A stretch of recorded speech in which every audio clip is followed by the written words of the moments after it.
1, 2. Let me just whisper to these guys in here. 1, 2. That's on. That's yours. I don't have to do anything though, do I? No. Just be present. Are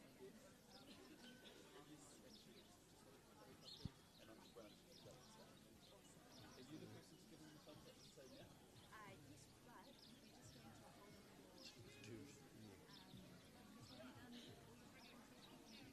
No, we're going to do the karakia.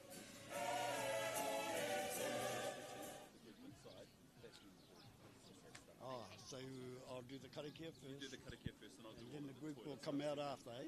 Yeah. You do the karakia first, and then over to us. We'll do the introduction, hello, and then over to our... Where am I doing? I'm just understanding behind. You're the close to us. Where's Auntie Vinny? So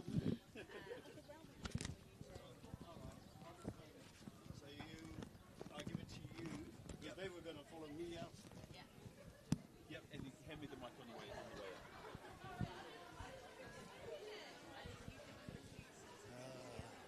I'm curious about that.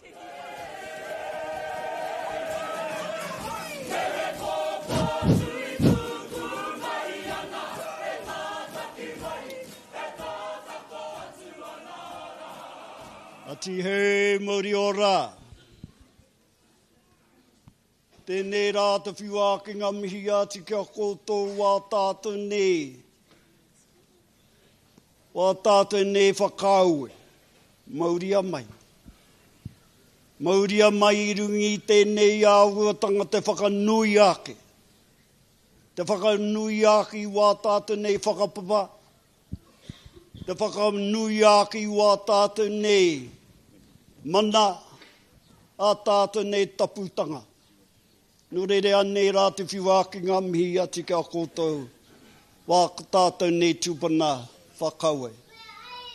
Kia koutou rā wā tātou nei whakaue tanganau mai hara mai umai.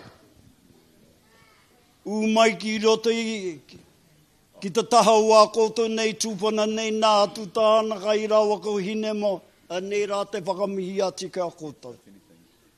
Nō reira tēnā koutou. Tēnā hoki, ki wā tātou nei tamariki mokapuna, nā koutou rā te pūtake wā tātou nei mahi. Wā tātou nei tamariki mokapuna. Nō reira wā tātou nei pakake, wā tātou nei kui akaraua, anei rā te whiuake kia koutou, wā koutou nei piritanga, ki wā tātou nei tamariki mokapuna. Hei whakamoi ai ki wā rātou nei whakapapa. Hei whakamoi ai ki wā rātou nei tū. Anei, no tanai anei, a mo te apōpō, mo te atahira. No rere I rungi I tēnā, anei te inoi te whakamoi miti. Anei ki te atua kaharawā, te matua nui. No reira, kia kaha ana kia wā tātou nei matua nui ki wā tātou nei karaua kuia. Rātou te ihi te wehi, rātou te manatawana, rātou te tapu, te mataku. Anei te tautau mārungi wā tātou nei pakihiwi nei. Hei āwhina he mānākihi wā tātou nei āpōpō a tātou nei a tahira. Tēnei te akihi a wā rātou nei kaha, a wā rātou nei maia. He whakatautau mārungi wā tātou nei pakihiwi. He whakaawhina mai, anei I rungi wā rātou nei tika, I rungi wā rātou nei pono. No reira atua kaharawa te mana, te matua nui, tautau mai. Tautau mai wā tātou nei tuakiri. Tautau mai wā tātou nei rau. Tautau mai anei tahau marutia. Hei hau marutia wā tātou nei tamariki mokopona. I rungi wāu nei ako. Anei te rea, te tupo o te rea, te ahu o te rea.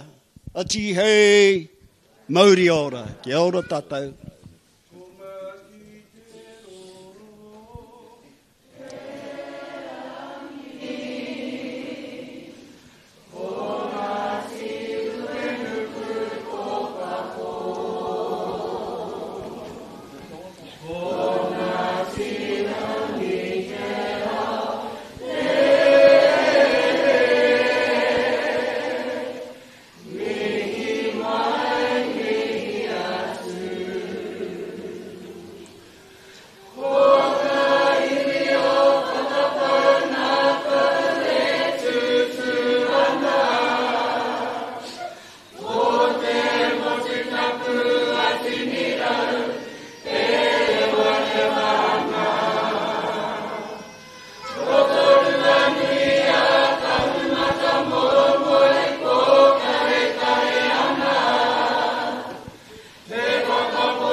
Tēnei te kāka whiwhi, tēnei te kāka rawe, tēnei te kāka mau. Mau ki te tapunui a tā whiwhi atua. Mau ki te tapunui a wā tātou nei karaua kuia. Mau ki te tapua wā tātou nei mātua tūpuna. Ati hei, mauri ora. Kia ora tātou.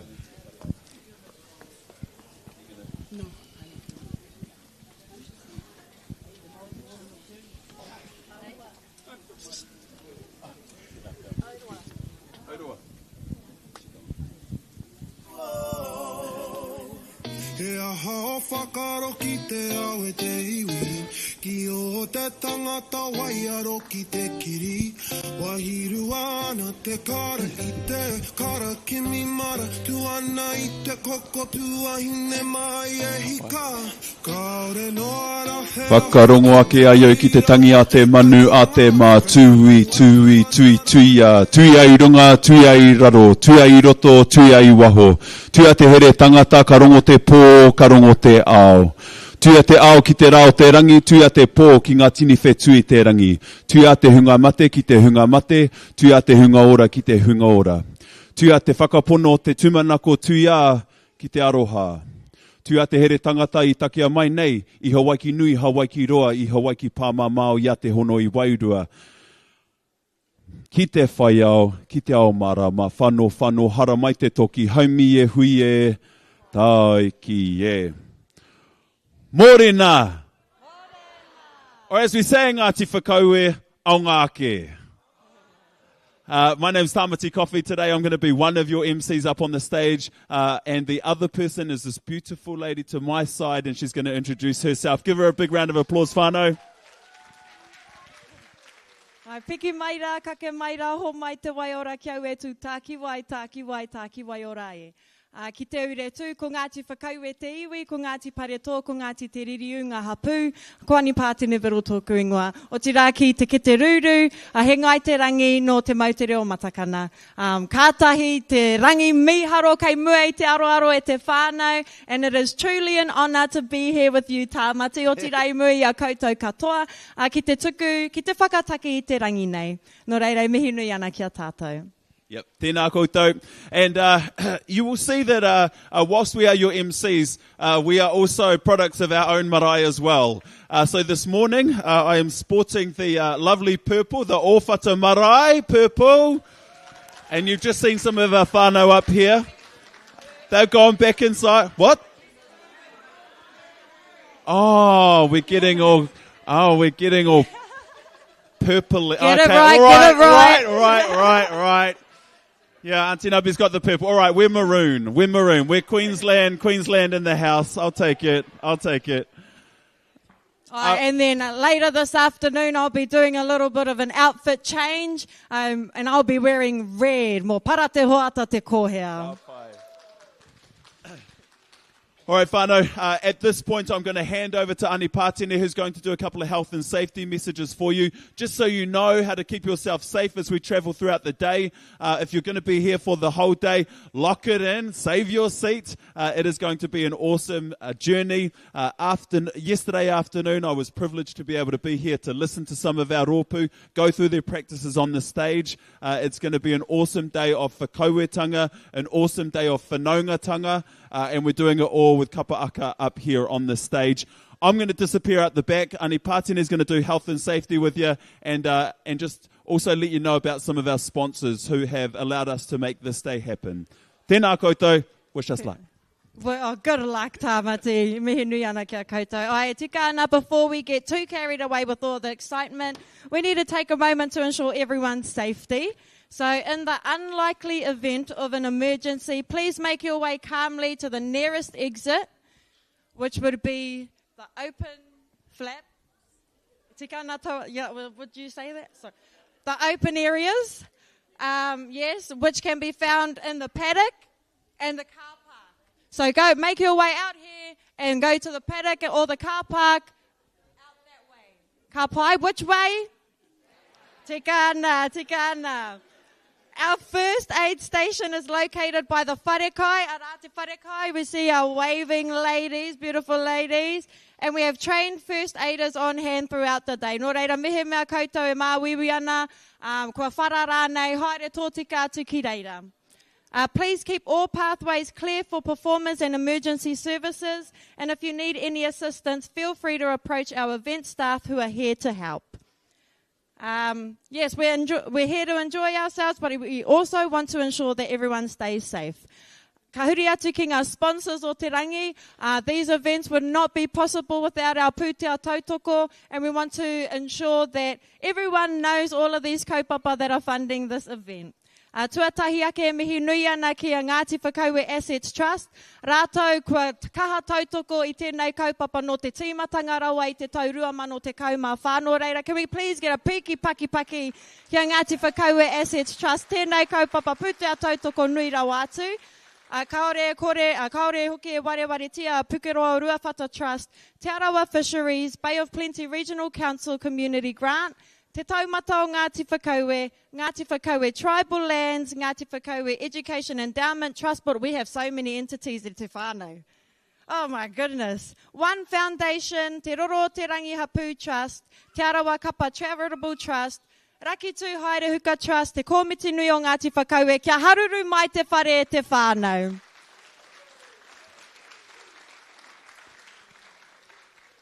We have a day full of excitement. Nō reira, I don't think I've gotten a round up yet. E whakaritiri te tonu ana te whānau o Owhata ki Murira. So we'll go through our agenda for the day.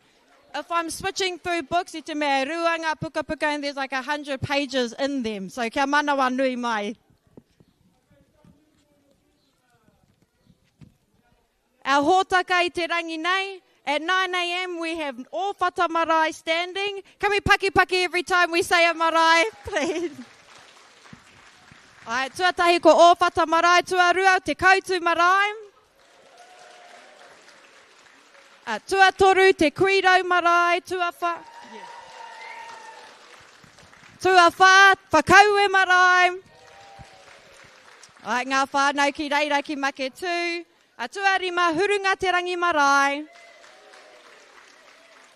And I also think this section deserves a clap as well. Lunch break. And when we're talking about the lunch break, I was going around walking ki Murira, hikua haere ana, and everything smells absolutely beautiful. I have no idea which kai I'm going to have. Maybe a little bit of everything. But yes, very excited. Ka wea wareware koutou ki te haere atu ki tēnei taha. Ki te hoko kai o te rā, ki te hoko tapu tapu. This morning I was fortunate enough to buy these beautiful earrings. Te tiro mai. Yes, these beautiful earrings from Emblazing Work, Laser Work. Nō reira haere koutou ki te hoko atu ki te hoko I ngā tapu tapu. But we're moving back to our marae. Nama ono Waikuta Marae. Nama fitu te papai o Uru Marae. Nama waru ngā marae o Ngongotaha, so Waiteti, Parawai Marae, Tarukenga Marae. Ko te marae whakamutunga, ko para te hoata te kōhea marae. It's definitely going to be an exciting day. I also saw that there was a merch station in our hoko area. So if you have your purple tops and you want a red one, haere ki te hoko atu. And I also saw these cool as black tops that have all the marae on them. So if anyone wants to buy me one, go ahead. So how are we feeling this morning at te whānau? Cold. Yes, I was thinking the same thing, but you know what actually works? Manifesting. So let us all manifest together that the sun is going to shine, the fog is going to lift, and tamanui te rā is going to be shining on all of us ngā uri o Ngāti Whakaue. So let us all clap. And in our clapping, we're manifesting the most beautiful day in the world. Ka pai, and something else that I'll also be doing, I'll be sitting on the side watching everyone picking out maybe ka haere mai koe ki te kapahaka o Ngāti Whakaue, ka haere mai koe ki te kapahaka o Ngāti Whakaue. Yes, because all of our uri o Ngāti Whakaue should be in our kapa. Alright. Ka pai, kei te pēhea te haere o ngā. I think I'm just going to start reading out ngā kōrero mo Owhata Marae. Pai ana tērā?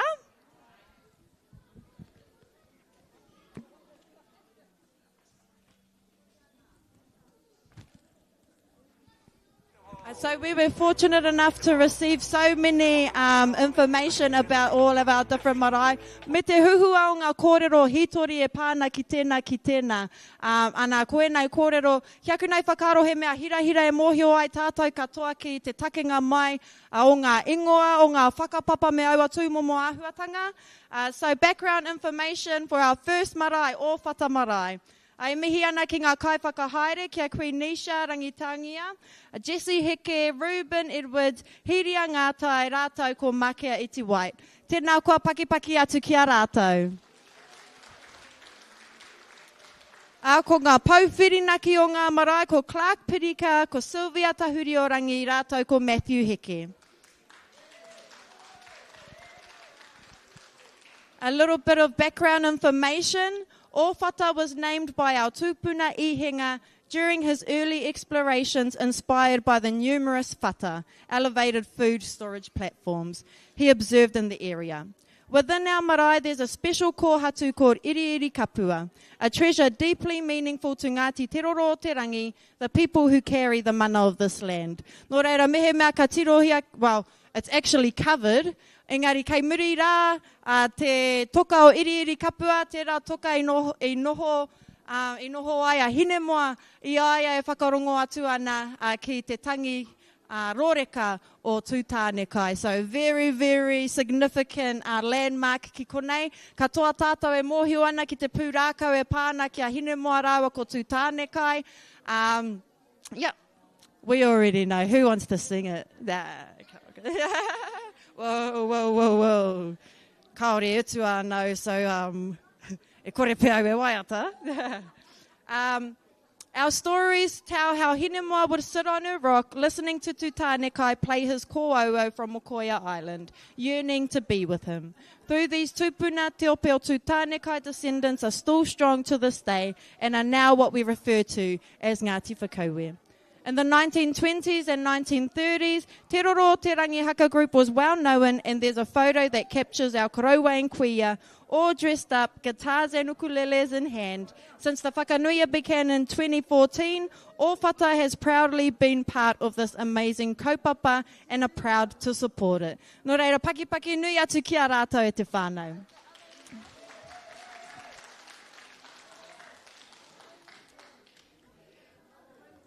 So, they're not ready yet. I feel they're ready. They're ready. Oh, nearly. I was actually going to. Nō reira e te whānau, piki mai rā, kake mai rā, ho mai te wai ora kiau e tū tāki wai ora e. Piki mai rā, kake mai rā, ho atu hoki i te wai ora, oti rā te paki nui, ki te marae tuatahi, ka tū atu ki runga i te atamira. Owhata Marae!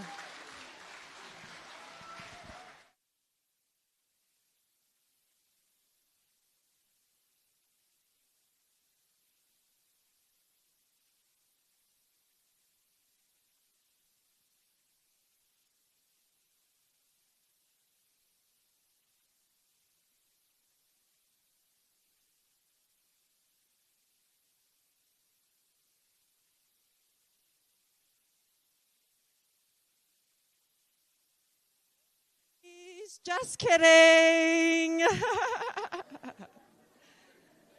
Hea te tahi waiata. Any song suggestions? Ka hore rā he wahine, rite ki a hine moa, tai ana tanahi ahi, ia ki te mutunga e hina wa e hika e. Tirohi a moko I a ka ngaro I te rehutai, ki hai rawa he mene, tiko ngari rau, e hina wa e hika e. Hine,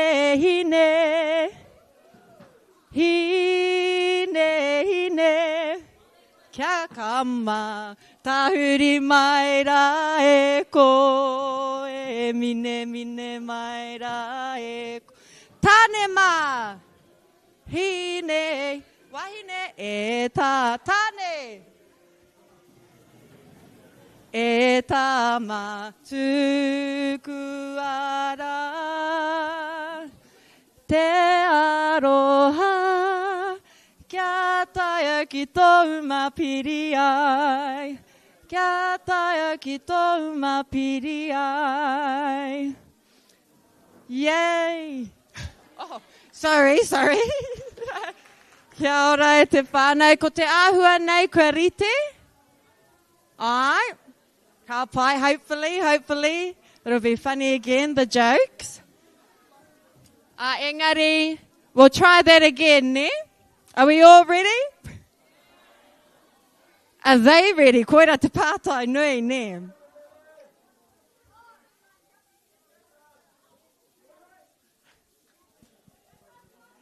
Takiri atu, takiri mai, kia te re, te whanau. Okay, well, let them get ready. Ka karangahi a rātou, e tātou katoa. Nō reira, piki mai rā, kaka mai rā, hoatu te waiora ki tēnei te whānau o Owhata Marae, e whakatutua nei te puhui te ata nei, hoatu te piki paki ki a rātou, Owhata Marae!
tua apua whakaue kai pāpa. Mai i o koroko taho ki whakapau ngā kau. Tai noa ki maketu. Ngā rākau e rua atua mātua. Tāra wa waka kua whakaeke ki runga e ta whenua tapu umbu kārea. Te tai kākā te rara te rangi. Te manao hinema. Ko tēnei te mihi o te kainga nei. Kia koutou katoa. Ko tahi te kaipapa mō mātau i tēnei rangi. Ko te whakanui ki tō tātou mare kura ki ainema. Ko te wāta kraua e whai ake nei. He tohu o tōna murimuri aroha mō tu tāna kai. Nā reira, koutou māki mo i tā aroa te rāua tahi. Whakarongo mai, whakarongo mai, whakarongo mai rā.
E te whānau paki atu anō ki tēnei te marae o Owhata.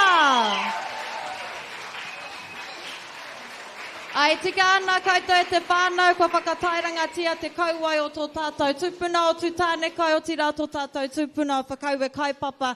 Tēnei te mihi atu kia koutou katoa. I te miharo, i te pāreka hoki o te tū. One more big round of applause please e te whānau. Nō reira, tētahi āhuatanga kua tino moke, ia tātou, kua noho tāmo ia tātou kaupapa kapahaka, ko te āhuatanga o te ui a muri ngā tū. You know, when we go to the ahure, we have our little babies answering the questions. Nō reira, these aren't little babies, don't think that. Engari, e tika ana kia ui atu ki tēnei tokorua, e tei kaihaka no te marae o Owhata o tira, e tei o ngā kaiwhakahaere, o ngā kaiako. Nō reira, tēnā kua whakamohi atu ki te iwi, kōwai kōrua, no hea kōrua. Muri ora ki te whare, he tamahine e tēnei nā hine moa roa ko te tanekai, ko Kunisha Rangitangi a Jones Davis tōku ingoa. Ko jisi hiki e tōku inga, hiuri tēnei noko nei anō hoki. Paki atu kia rāua e te whānau. Ko te pātai tuatahi, how did you enjoy the performance this morning? Ina te tāhua te tū, ki mua i a koutou o tira, ki mua i tō tātou tupuna kaua atu tanekai. E iwa wiki mātou e whakaharatau ana, ara he konga ngākau, kua tū ki mua i a koutou ara e ahe ana mātou te whakatā. Nau mai ki Owhata Marae. Beautiful, beautiful. So with our Whakaue Whakanuia happening at Te Papai Oiru the last few years, how does it feel to have it here at Owhata Marae ki tēnei papakainga o tātou? Really feels tino pakahirehira ki tuana ki konei. Ko tōku wātuatahi e tuana ki tō mātou kaupapa Whakaue Whakanuia. So, rawe. Ai tenunga o tō mātou kapa ko tō rātou wātuatahi ki te tū ki runga I tēnei a tāmira. So it's beautiful for our whanaunga, their first time on any stage, and they've come home to stand on one of our marae, and it was beautiful when this morning we went to the urupa to mihi atu ki a rātou ki reira before we started, some of us. Yeah.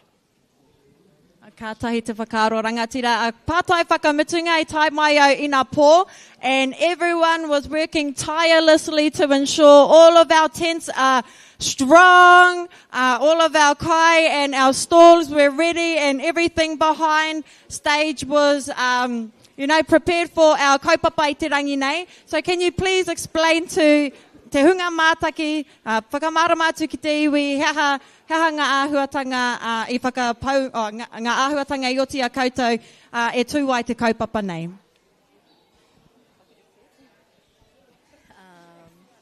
Tōtahi he whaku mihi, e riri ana ngā mihi mō ngā aunties, mō ngā kuikuis hoki, kua roa te wā ngā wiki, like, mai ki apireira, kia whakarite mai ngā kaupapa ki konei. So, e riri ana te mihi mō ngā whānau katoa, kua hau te tangata mihi. So I'm like, I ware ngā tangata. So, aroha atu, if I forgot anyone. Tērei te mihi kia koutou. It's been a long, hard mahi trying to prepare, and with just a mihi to our nani Claire, who's not here. And that's where a lot of our nannies have gone to go and tautoko our tangi with our Māori wardens. And so last night, I was like, oh my gosh, we don't have enough people for the traffic management. So I was posting up on all the Facebooks, but we all came through. So it just goes to show how supportive our iwi is and hapu to tautoko events like this and really whakanui tō mātou iwi. Ka pai. Hei tātoko ake ngā kuru o Jess, e pare ana te tai o mihi, kia koutou katoa, ko whakaeke ki runga i a Owhata Marae, ko te manako ka tūranga hakua te rā. Ngā mihi!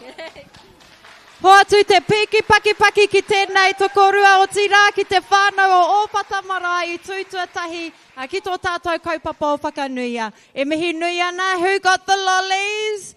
Yes, ka pai. Yeah, it was funny when we were throwing lollies at regionals. I think they were M&Ms and like hard lollies, and some of the babies were coming up to me afterwards. They were like, oh, it hit my head. Maybe marshmallows next time. So, anei, ki te hoki au I ngā rare, and they looked like soft ones, nō reira, they took note, and they didn't want anyone to get hurt. So, I au e tatari ana ki taku hoa, kia tāmati. Anei, e haere mai ana. Wasn't he amazing on stage e te whānau? What's te piki paki ki aia? And the problem is, thank you, e hoa. The problem is when you get up and you do a haka to kick off the day, your voice is a little bit raspy after that. So hopefully it'll come back during the day, whānau. Otherwise, I'm just going to have to shout. Can I just take the opportunity to say on behalf of us here, the Haukainga, we are so happy to have everybody here.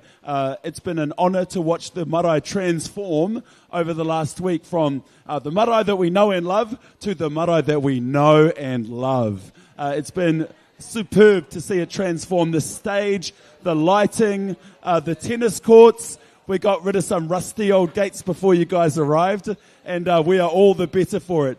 I'm leading the campaign to keep the gates down because it looks so much better now. Our marae is honoured that everybody is able to be here today. So ka nui te mihi ki a koutou katoa. Kua tai a tinana mai, aha koa koutou, kua tai a tawhiti, kua tai tata, nei rā te mihi ki a koutou.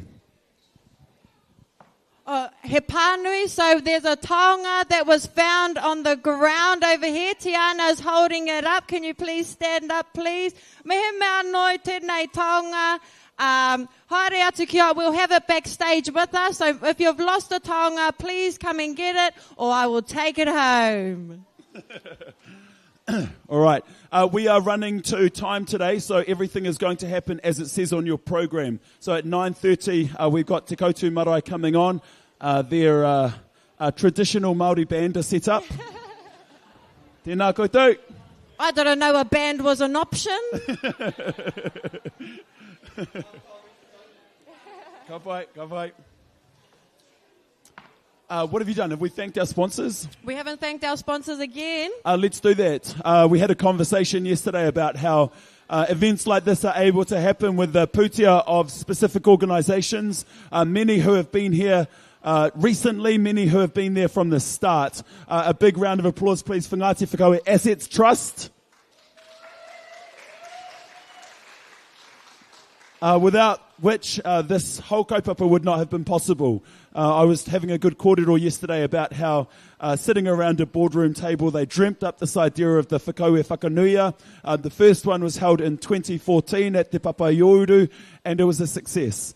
So much so that all these years later, we have more sponsors that have come on board, and we are grateful for their support because it means that we can do so much more with that putia. Do you want to name a few more of those sponsors? Ai, no reira paki atu ki te toenga o ngā putia tautoko, kia Pukeroa o Ruawhata Trust, kia Te Arawa Fisheries, Bay of Plenty Regional Council Community Grant, Te Taumata o Ngāti Whakaue Tribal Lands.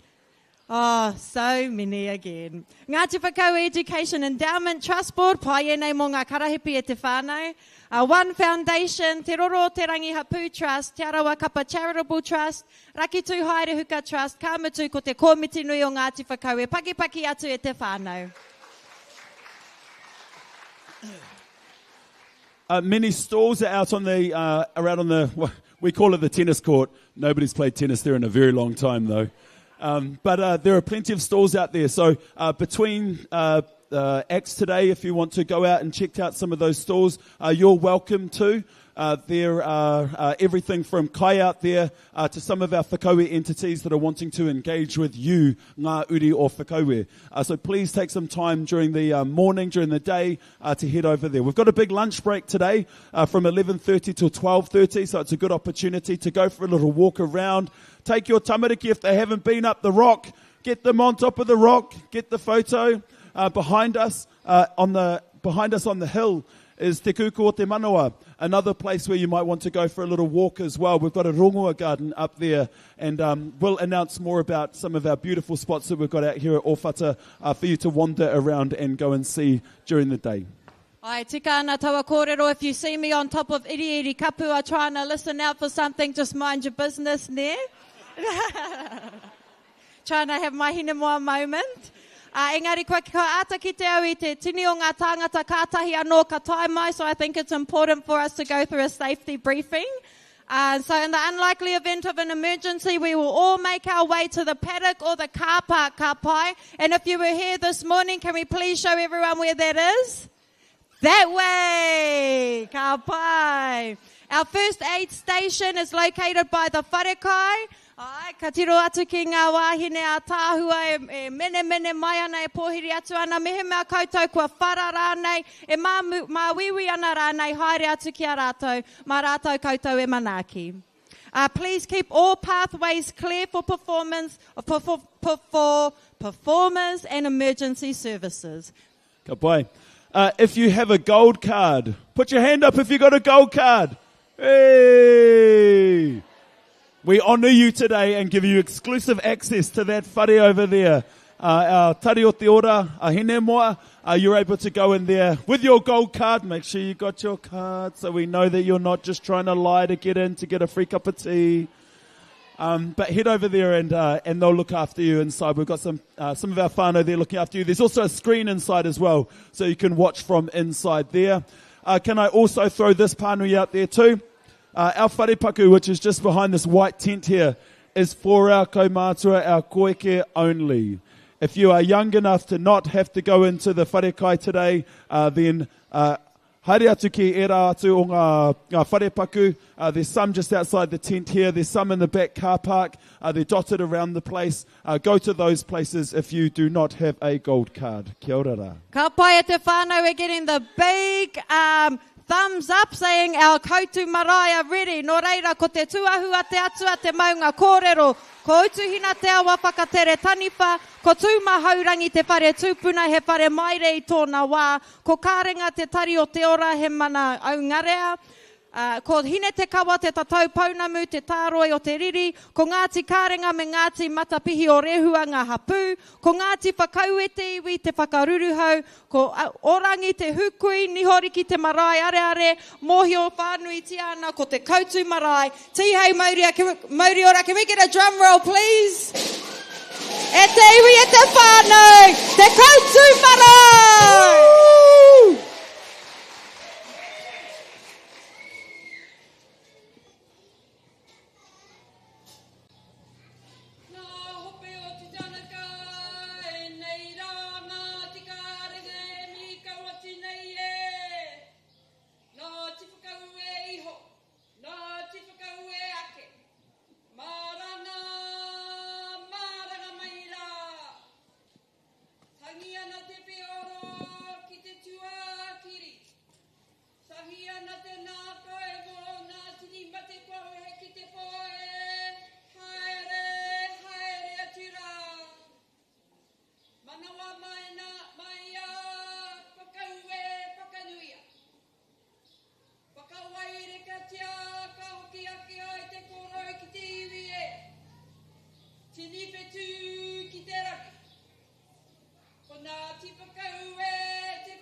moi mai nei te moi te whita i te moi te au. Moi mai rā whakangaroa tura. Takahia tura, te ara ko piko piko. Te ara, e kore hoki, te hunga ma te hoki mai ki te hunga. Nā reira, ka reo mo te whakainga hari o tātou mate ngai. Rātou kia rātou. Rātou kia tātou. Tihei! Whakāti. O te koutu marae tēnei ko wanga e ke mai. I ngā taera o te koutu. Nā reira, mihi mai, kei te hau kāinga. Owhata Marae. Tēnei ka mihi ake kia koutu.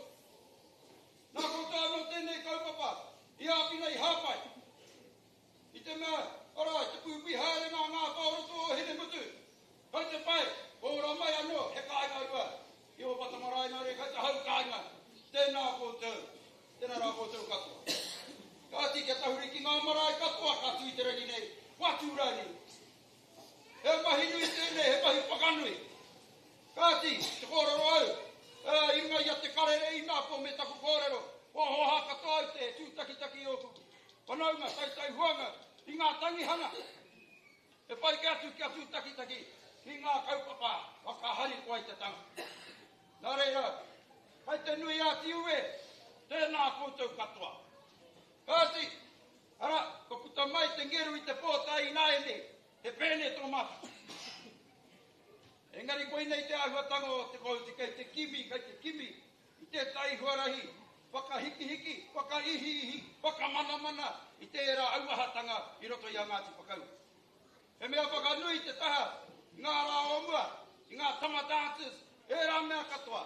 Kāre o tātou tūpuna i mataku te toro atu ki ngā tapu whākeha, te whakareka i ngā mahi. E tahi wā i tino rekara wātu.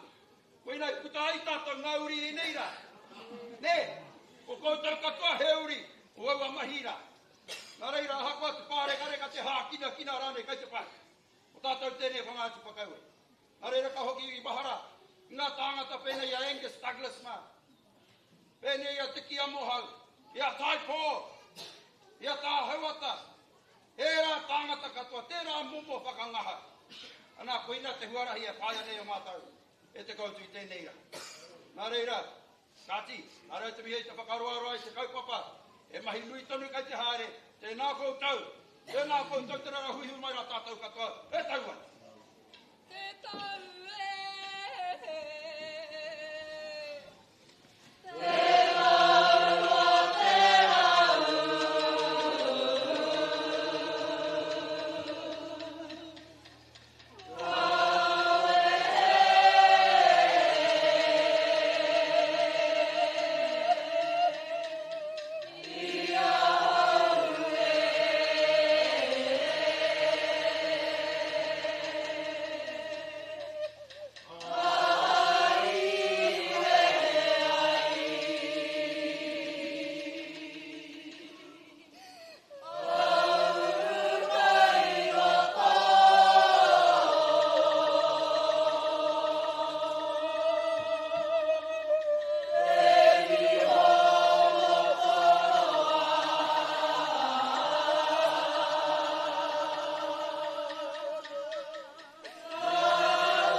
Ai whaka, kiko, ai whakaputa no I tērā wea, nā hine.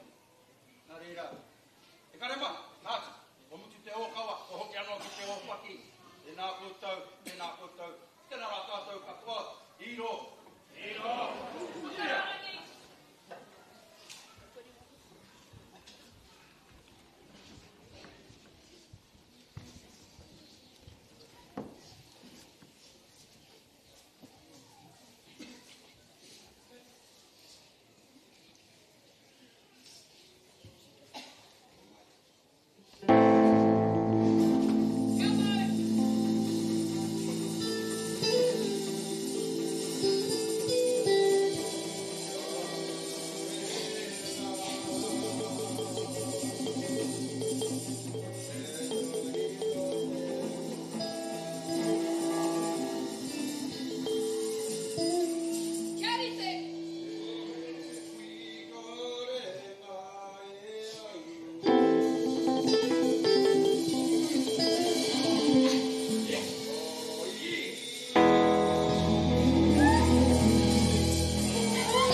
Hey!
Ho mai te whaki.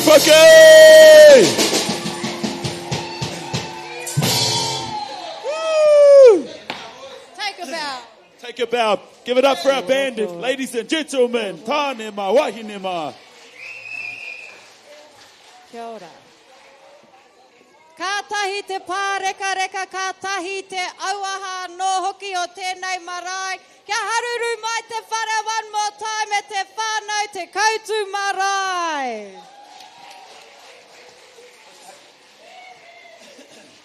Nō reira kua waimari e te taenga mai o anko ki te tuku i etahi kōrero whāriki, etahi kōrero e pāna ki te tūheratanga o tō tātou wharekai o karenga, I ngā tau ki muri kua roa, te marae e pena pūte ana kia tū te wharekai hau, nō reira ka tuku tēnei wā ki aia, ki te whakamohu atu ki a tātou katoa. Kia ora e te whānau, hau te pēhea tātou. Hau te pēhea tātou. Okay. I roto I te reo Pākehā, reo mau. Pero both, ne? I te whakanuia imuri, the last one, kare anō tō mātou wharekai ki atu. So the whole bracket was basically, it's coming. Now kua tū, it's here. So, me mihi atu kia Lauren ma, kia Dean ma, rātou, te puari tērā wā I kaha. Uncle Pez, Ati Hama, I kaha ki te pena pūtea, kaha ki te whakaora, ai tō mātou kuia I a kārenga. That was our poi, it was all about kārenga. And now everybody's got details, you know, because a few of our kuia not knowing how to use the poi, but they know how to use the detail. Especially the whip part. So we said, why not play on our strength? So, poina. Ka pai pātai whakamitunga anko I pēhea taua tū heha hoki te painga o tēnei kaupapa o Whakaue Whakanuia. Ko te mea pai o tēnei tēnei tū, hera te whakataitai. Kāre he ture. So, you know, we wanted to, obviously, otherwise that's why we've got a 5-piece band. But that's what we wanted to pay homage to those, I roto I taku whai kōrero, those entertainers, I roto I Ngāti Whakaue. We weren't ever afraid to use a few Italian songs and use a few instruments. The guitar's relatively the new one. Ne? Ko te piano, ko te accordion, e rā momo mea katoa. So we thought, we'll do that and we'll pay homage to all those, especially the tama dancers, because I know all of you fellas probably come from a dance that may have happened at the tama dancers. And so that's all of us there. Me mihi ki te rāhunga, and also what they stood for. Te mahi moni, hei hāpai ake, I ngā mei haere ki te pakanga.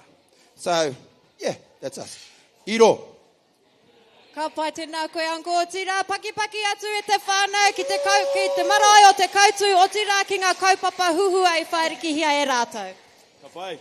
And as you will have heard, there's no rules for our whakanuia, which means that we are able to be a little bit more creative. And you saw it up on stage with Te Koutu Marae using their tea towels, bringing in their 4-piece, 5-piece band, and that's how it rolls. For those people that don't know as well, some of the items in the brackets that everybody's doing, they are compulsory items. So it's an item that's been chosen so that we as Whakaue can all get on the same page and know the words to some of these songs. You will hear Te Tau E being sung up on stage. It's a waiata... Aroha Waiata Poroporaki. It was a song that Hinemoa, some words that Hinemoa wrote, sung, lamented on the departure of her whaiai, Pōtu Tānekai, and it's recently been brought back to life. And it's been one of the songs that all of the groups have been designated to learn, and it's one that you'll hear time and time again up here on the stage. As well as some of those songs, there's also a bit of a challenge out there to some of our groups as well to bring back some of the old songs. And you heard some of that up here in reference to the songs that were sung at the tama dances. And that's another challenge that goes out to our groups as well. We have some beautiful waiata as Whakaue amongst our different marae with our many kaitito. And one of the challenges is to bring them back to life in a modern context. And you're going to see some of that up on the stage as well here today. Ai e te whānau, e mihi ana ki a te Koutu Marae, kātahi anō ka tū, ana kaore roa ka tū, tēnei marae o te kuirau. We're getting the thumbs up, so This part is going really, really fast. Nō reira ana e tahi kōrero nā te Koirau Marae. Ko tahi te kupu kia mau, ko tahi te ki kia ita. Rui ataitea kia tū, ko tai kāka, kua hau anake. Ko te Koirau Marae tēnei e eke mai nei, I runga I te ngākau hari, I runga I te ngākau koa. No te wiki kātahi anō ka pahemo, I whakanuia e te Koirau Marae te huringa tau o tō rātou whare o te roro o te rangi ka paki tātou. A ka whakanuia tēnei kaupapa ki tō rātou whakaeke. A nō reira e te iwi e te whānau kia haruru mai te whare, mo tēnei te marae o Koirau! Woo!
mana wai kai mohu nei runga rā.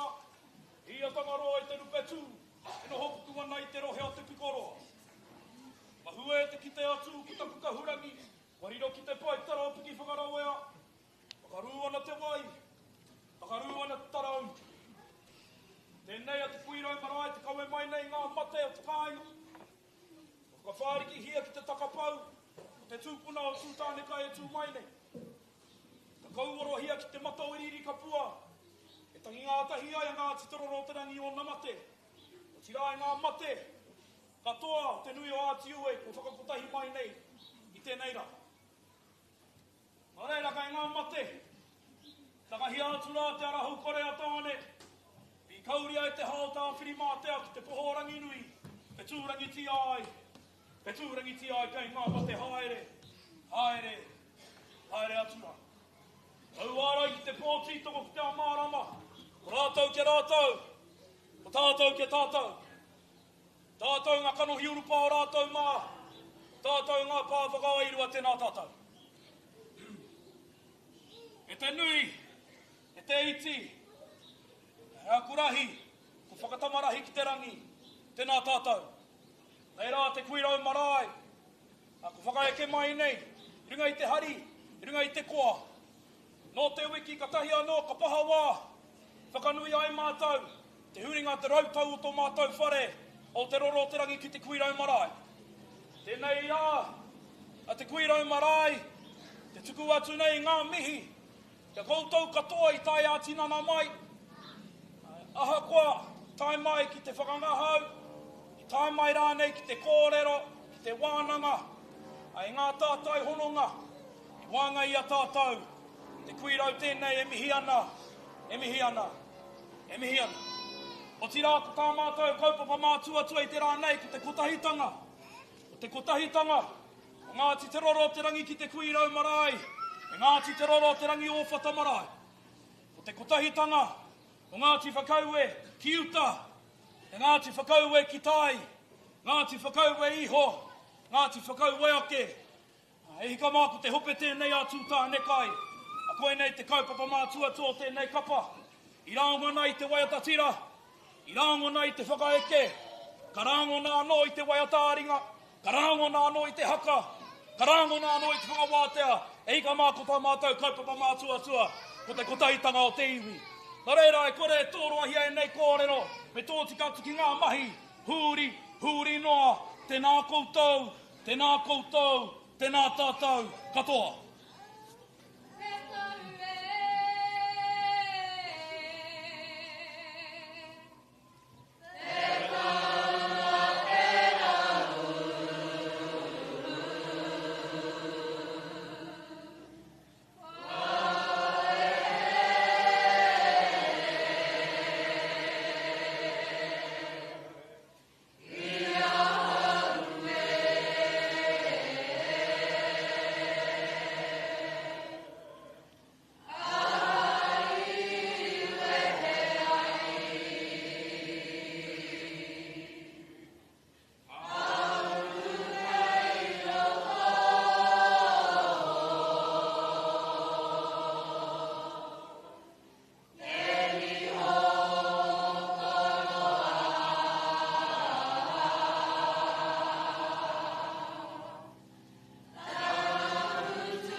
Ka tae mai nei ki te waiata whakamutunga o tēnei kapa.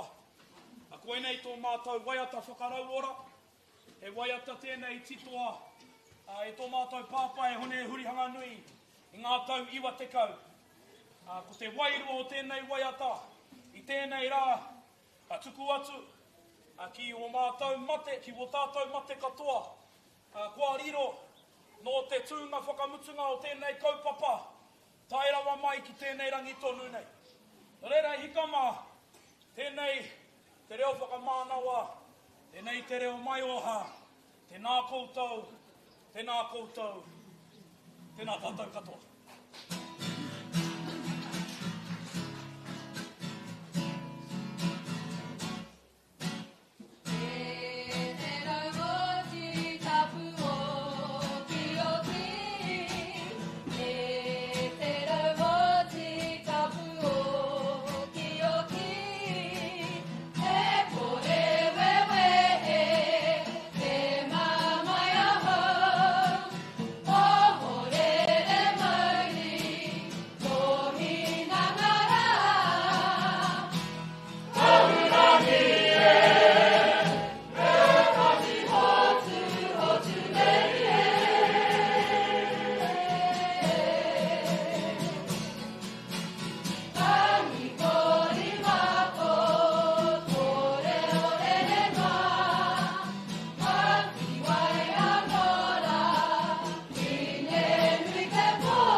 Ho mai anō te paki mō tēnei rōpu te kuiroi!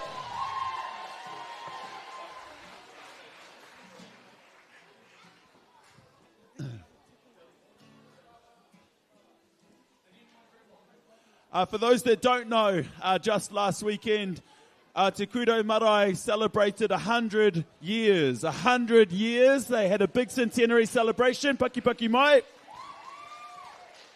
And it takes a lot of work to put in a centenary event like the one that they had last week. Ai tika ana, I can't believe the bracket that was just pulled off by tēnei tira. I runga noi tō rātou whakapau kaha i ngā wiki ki muri kia tūwai taua kaupapa. Me tō tātou wai mari e ko tai mai tēnei whanaunga o tātou. Ki te whakawaha i ngā kōrero e pāna ki taua huritau. Nō reira e te whanaunga. Whakamohu atu ki te iwi kōwai koe, nohi a koe. Whakamārama hoki i te pai o te kaupapa, i te miharo o te kaupapa i tū i tērā mutunga wiki. Tēnā tātou, ko Timihau, Hāwe ahau, he uri tēnei no te whānau te kōwhai, no te whānau haupapa, no te whānau naira, so about as Ngāti Whakaue as you can be. He a tāhua te kaupapa I tui te rawiki, te huringa rautau, the centenary celebrations of our whare. Kātahi te kaupapa was beautiful. We had performances from Owhata Marae, performances from Waititi Marae as well, and all sorts going on, whakapapa, wānanga, kōrero, bouncy castles, wera tuahuatanga katoa, ātāhua. Beautiful. Yes, I was on the bouncy castles with mai rāmitu pipiana. It was definitely a beautiful kaupapa.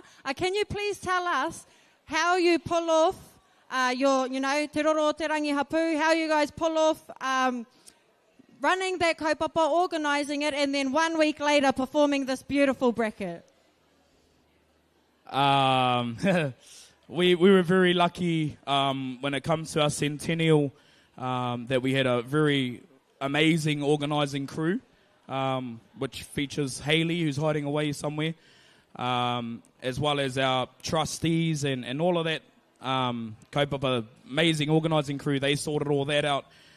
So all we had to do was the bracket.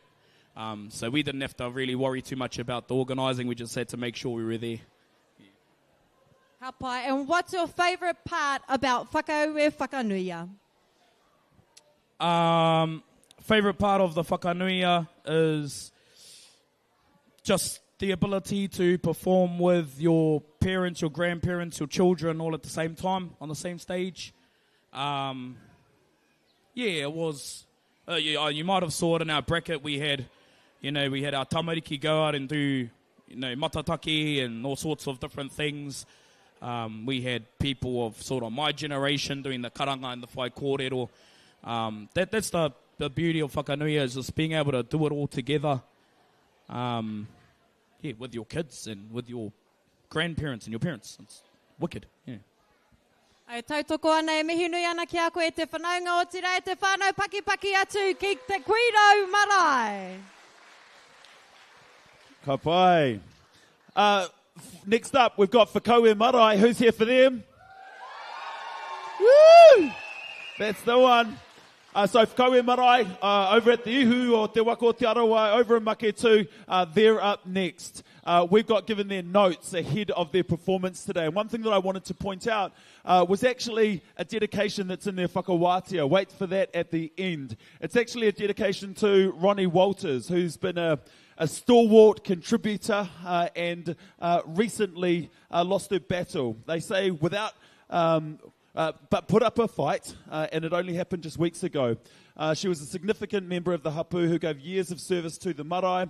Ronnie also worked at the Hauora, facilitating the Kaumātua program out there. She was a role model to younger generation who she taught and shared her skills with. She is a huge loss to them, and in their words, we are less without her. So that is coming up at the end of their brackets right now. How many minutes away are we? We're about 2 minutes away from them taking to the stage. Ai e tika ana kia mihi a rātou kua wehe ki te pō. We see in so many of our performances te whakamānawa atu ki a rātou katoa, me te aroha nui ki a rātou. E moke tonu ana mātou ko tōku whānau ki tōku kuia. I hinga I te marama o Hurai. Kaore kore, if she was here, she'd be sitting here front row, supporting all of our uri. O tira rātou katoa, kua whetūrangi hia. Nō reira, ai mihi nui ana, aroha nui atu ana ki a rātou. Before the lunch break today, we've got Owhata Marae, and then straight after that, we've got Hurunga Te Rangi Marae. Who's here for Hurunga? Yeah. Hurunga will be on after Whakaue, and then we're breaking for about an hour for lunch. So in that hour, you got some time to go for a little wander around, as I say. Go climb up the rock if you want your photo, if it's been a while. Go and check out some of our stalls as well. They've come here to hand out some information. If you are Whakaue, they want to talk to you. My cousin Broline was at the Taumata Ngāti Whakaue tent this morning, and she said, make sure you tell people to come over and visit us at the tent. We've got lots of awesome housing opportunities at the moment around our iwi. So if you're if you would like to have conversations about housing, go to the tent, talk to Bro at the tent about what that means for you. It's very significant, and it pleases my heart to see that we're coming up with housing options on our own whenua all around our lake. So, ngā mihi nui. Make sure you go over and check that out. Again, if you've got a gold card and you fit that bracket, then you are welcome to head into the whare kai for lunchtime. There's a kai going on in there. And we've got the Kazi Lorraine and some of the whānau that are feeding everybody today. They are in there peeling spuds, getting everything ready for the lunch break as well. Can I also just do a reminder that if you have lost something, we don't want to be those MCs that stand up here and say that somebody's lost an earring or somebody's lost their car keys. What we're going to do is somebody hands stuff into us. We're going to put it down here on the side of the stage. And right now there are actually a set of keys down here. So if you haven't got your car keys, you might want to come and check on the side of the stage up here. Kia ora. Ka pai te whānau, before we introduce our next marae, we want to celebrate the marae that have stood so far. Nō reira, kia paki atu tātou, kia Owhata Marae. Kia te Koutu Marae. Kātahi anō te marae o te kuirau kātū, paki atu kia rātou. And it is without further ado that we introduce our next marae. Tutors, Mia, Selwyn and Leila, ni kora kia haruru mai te whare, e te iwi e te whānau, Maketu Marae. Woo!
te hua tapa te kapua.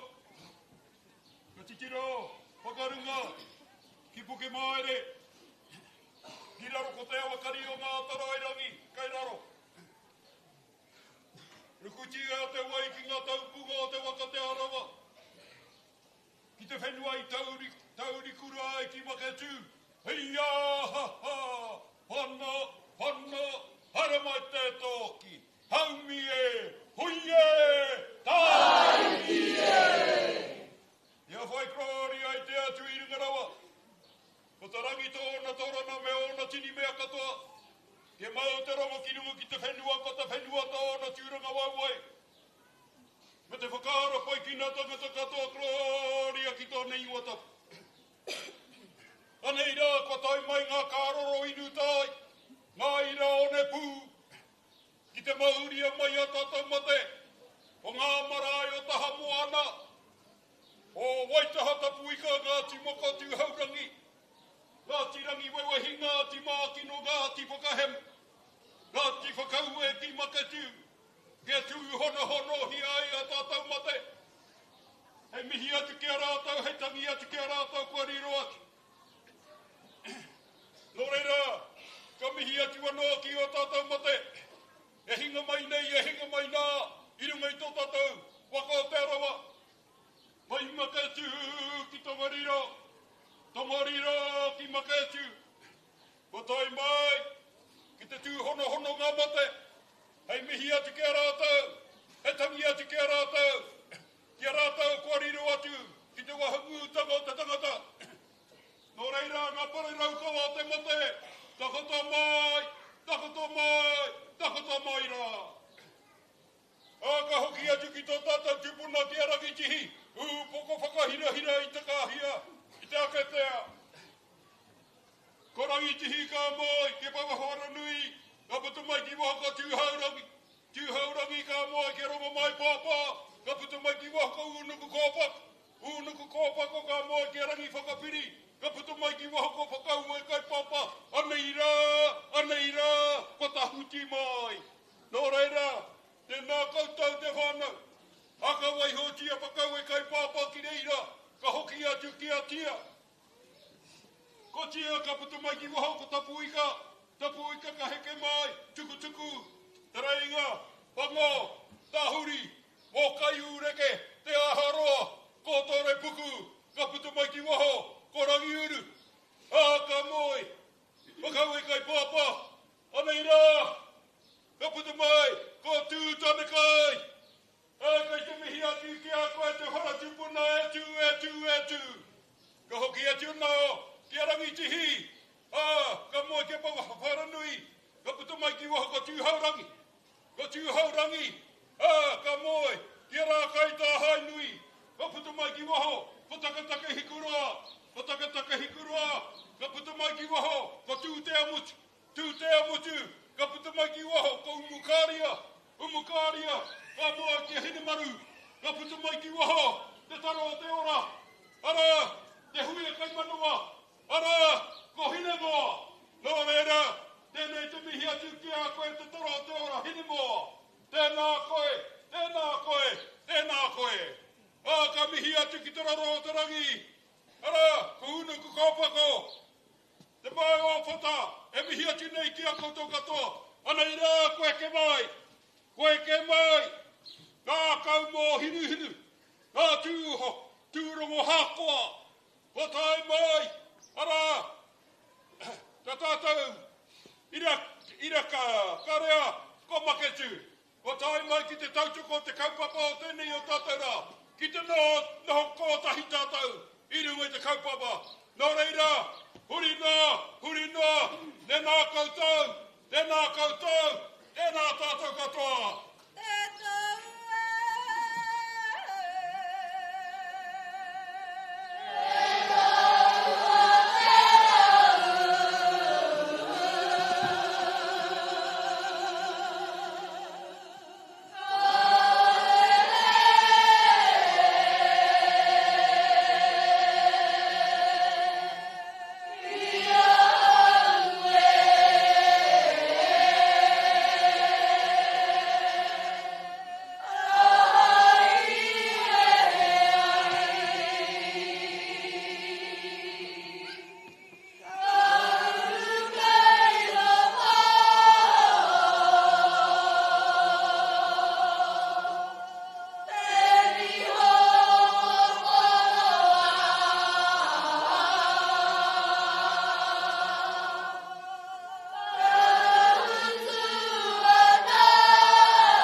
Ngā taha e rua, e rua.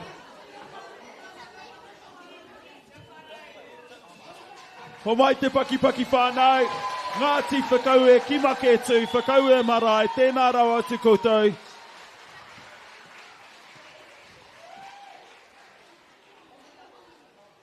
Ka pai e te whānau, ka tahi te tū, a tāhua rawa atu ko tērā, e tika ana me mahara tātou, he whakaue ki uta, he whakaue ki tai anō hoki. Anō reira, paki atu e te whānau, one more time, make tū marae. Ana kua wai mari e tātou, kua piri mai, tēnei whai o tātou ki te tuku i etahi kōrero e pāna ki ngā kaupapa katoa i whāriki hia e rātou. Anō reira, Auntie, tēnā kua whakamohi atu ki te iwi, ko wai koe nohea koe. Tēnā koutou e te iwi, ko hine ana tōku ingoa, he uri tēnei no Ngāti Whakaue Whānui. Can you share with the whānau, with everyone, the importance of our haukainga, our papakainga ki make tū marae? Kia kore tātou e wareware. Kia ora, ani pātene, he karanga tēnei kia tātou kia hoki mai koutou ki te haukainga, ia koutou e wātea ana, haere mai, hoki mai ki whakaue ki tai. E tika ana e te whānau, kua rongo i ngā kōrero hoki atu ki whakaue ki tai. Maybe an opportunity. Will our next Whakaue Whakanuia be in make tū? Kia ora rā. Well, he tono tēnei, kāre kore e whakai ana mātou, kia tai mai te iwi ki make tū, ki te taha o te moana. Nō reira, e te komiti nui, tēnei mātou e tono atu mo te whakanuia rua takauma ono, mehe mea e whakai ana koutou tēnā haramai e te iwi. E te whānau, you heard it here first, kua takoto te mānuka, ko te hiahia kia tū te Whakaue Whakanuia, rua takauma ono, ki make tū e whakai ana. Ai! Ngā mihi nui ki a koe, Auntie. Tēnā koe. That there was a tono. We know that there may be other tono for the next hosting rights for the Whakaue Whakanuia. It's a competitive space. As you may or may not realise, this is the first Whakanuia outside of Ohinemutu. And we here at Owhata are really proud to have everybody, Ngāti Whakaue Whānui, ki tai ki uta, here at our marae today. So tēnā rau atu koutou. We are 1 minute away from welcoming up our next rōpū. They've come all the way from Ngāpuna. Hey! Hurunga Te Rangi are coming in full force today to entertain as part of our whakanuia. They are looking forward to it. I got a sneak peek at their practice last night. It looked good. I've got to say. The kaupapa, of course, about the whakanuia isn't just about the competition. It's about the whakapapa. It's about the whanaungatanga. It's about us getting together as whakaue and celebrating what is unique to us. So, are we getting the wave? Yes, that's a thumbs up. Sorry, changing my page. Nō reira e te whānau ka anga atu te titiro ki te taha marangai ki te whenua o te waiora ki Ngāpuna.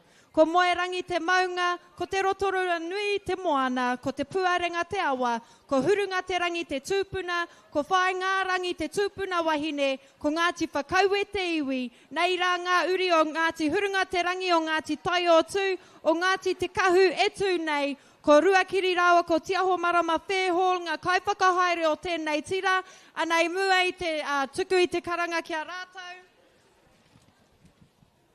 E hihi ana kia whāriki e nei kōrero nā tō tātou tūpuna kraua, nā tō tātou tūpuna kraua, ko waira, te hope, nā te whatu mairangi, ka kia tērā, nōna te toa. Ko au, ko Ngāti Whakaue, ko hurunga te rangi, hiha e te iwi e te whānau, kia haruru mai te whare, te marae o hurunga te rangi.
rā.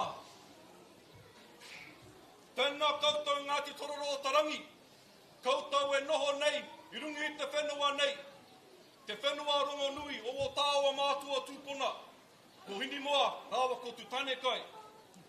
Kia puta ngauri maha, Ngāti Whakaue o ake, a tēnā tātou katoa. Ko te take nui, he kaupapa nui mo nei, o koutou peka. Ka papai tōnu mātou, kia rātou, ngā tangata, ngā pāki, ngā uri, e whakaparu ana I o mātou whenua, e whakaparu ana I o mātou wai. Ko te tūmanako, ka ora te whenua, mō ngā tamariki mokopona kaitahara mai. E ki ana te kōrero, hoki atu ki o maunga, kia pūria koe e ngā hau, o a tāwhiri mātia, e mihi ake ana, ki ngā uri o Ngāti Whakaue kua tai, kua haere mai I tāwhiti, hoki atu, ki ngā hau o te hau kainga. Nō reira, ku uti aku mihi I konei, huri noa, tēnā koutou, a tēnā tātou katoa.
tai mai ki te whakanui tēnei kaupapa ata koe kia tā. Kia mautonu ai, te manākitanga, te whanaungatanga, me te aroha kia tātou, huri noa, tēnā kōtau, tēnā kōtau. Kia rau hui tātou ki kua.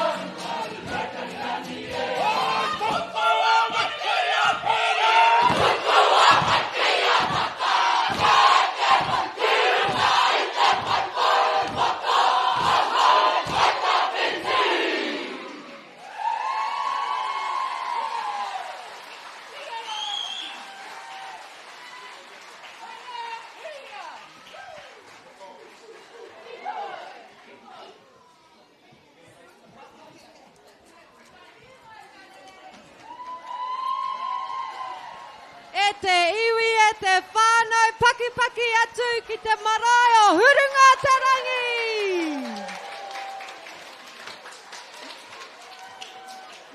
Me te ātāhua hoki o ngā kaupapa I whāriki hia e rātou ki runga I te atamira I te rangi nei.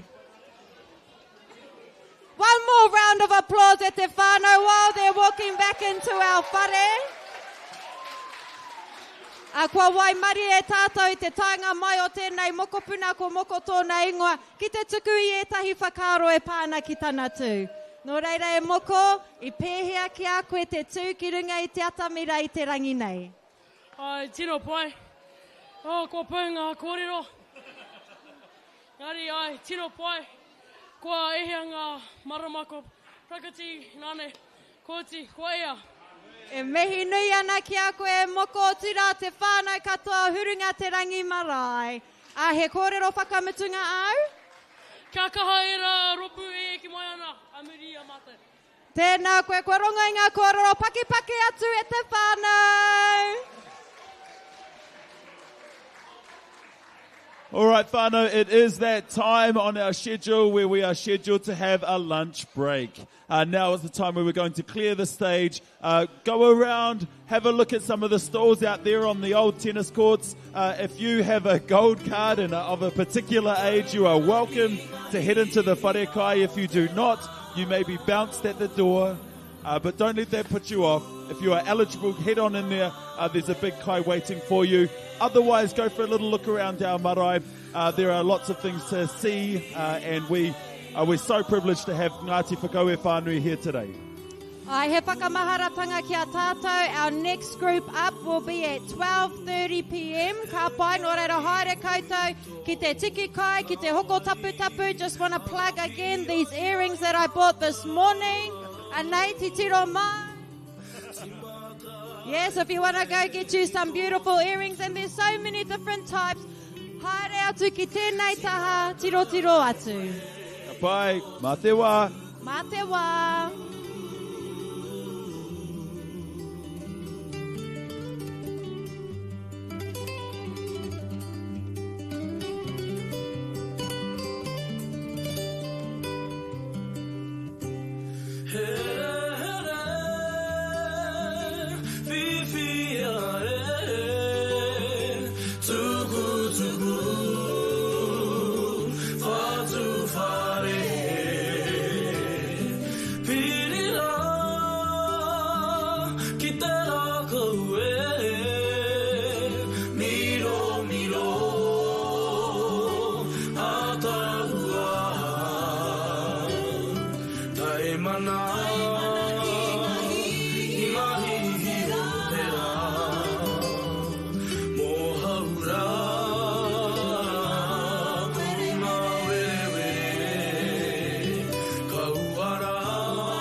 whenua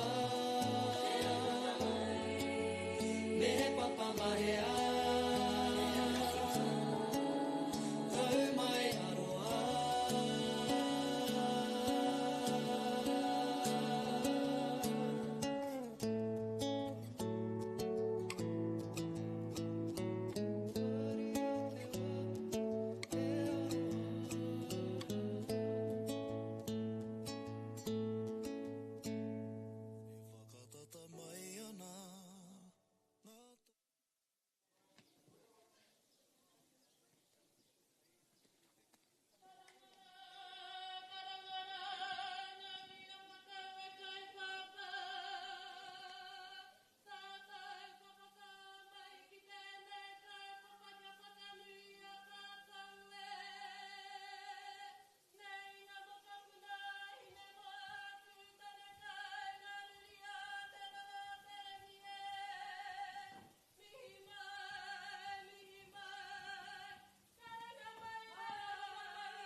taha ki whakapau ngā kau. Tai noa ki maketu. Ngā rākau e rua atua mātua. Sāra wa waka kua whakaeke ki runga e ta whenua tapu mukarea. Te tai kākā te rara a te rangi. Te mana o hinema. Ko tēnei te mihi o te kainga nei. Kia koutou katoa. Ko tahi te kaupapa mō mātou i tēnei rangi. Ko te whakanui ki tō tātou mare kura ki a hinema. Ko te wāta kraua e whai ake nei. He tohu o tōna murimuri aroha. Mō tu tāna kai. Nā reira, koutou māki mui tā roaroa te rāua tahi. Whakarongo mai, whakarongo mai, whakarongo mai rā!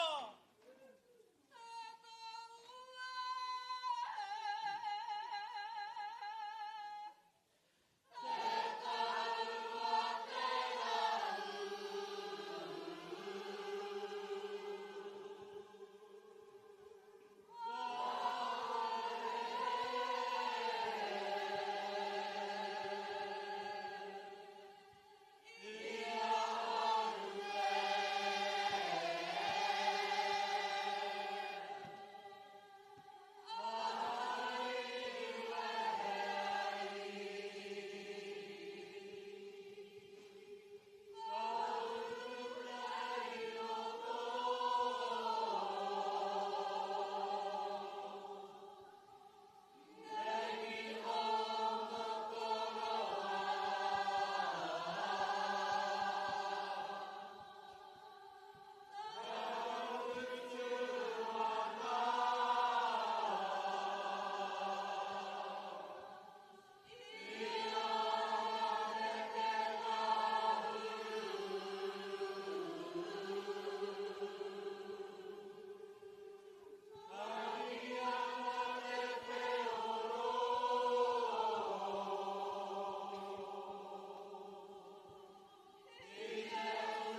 Ngā reira mihi mai, mihi mai, kei taha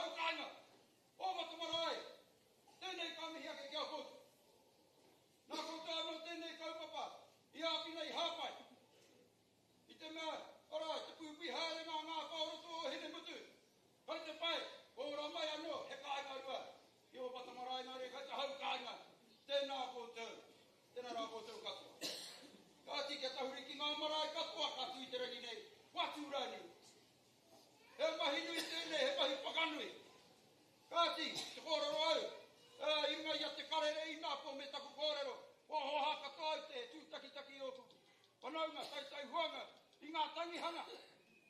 E pai kia tu taki, hi ngā kaupapa, whakahari koe te tanga. Nā reira, hai te nui a ki ue, tēnā koutou katoa.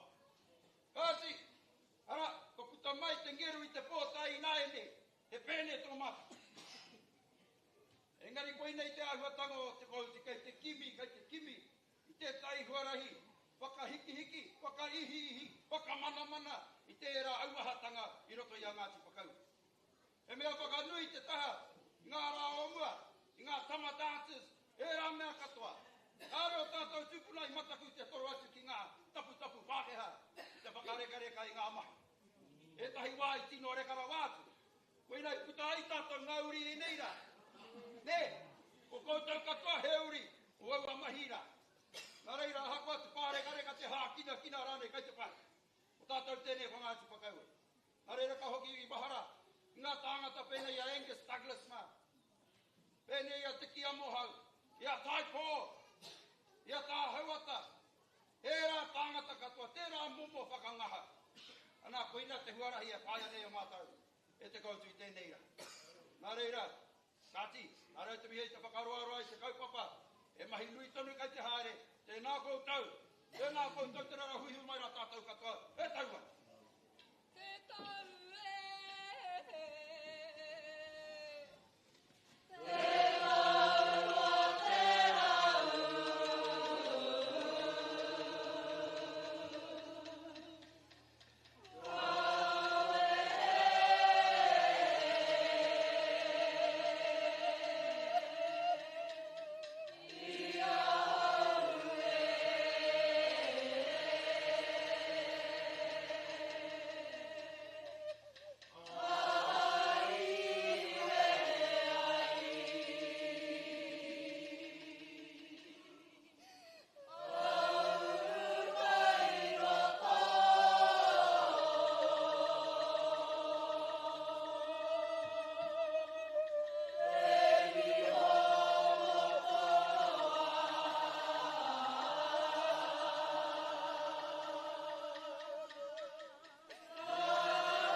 hake anga te kapu o kiringaringa, te mō kete te hūnei nei te pōkahi wahiwa.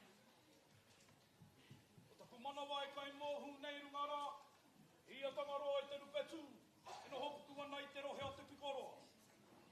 Mahue te kite atu ki taku kahurangi, wariro ki te paitara o piki whakarawea, whakarū ana te wai, whakarū ana te tarau. Tēnei a te Kuirau Marae, te kawe mai nei ngā mate o te kāinga. Ka whāriki hia ki te takapau, te tūpuna o tūtāne kai e tū mai nei. Ka kauoro hia ki te mata o iriri kapua, e tangi ngā tahi ai a ngā titororo te rangi o na mate. O tira e ngā mate, katoa o te nui o āti ue, ko whakaputahi mai nei, i tēnei rā. Nā reira kai ngā mate, takahi atu rā te arahau kore a tāne, i kauria e te haota a whiri mātea ki te pohorangi nui, pe tūrangi ti ai.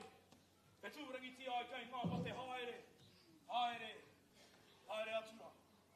Au ārai ki te pōti toko ki te amārama, ko rātou ke rātou, ko tātou ke tātou. Tātou ngā kanohi urupa o rātou mā, tātou ngā pāwhakawairua tēnā tātou.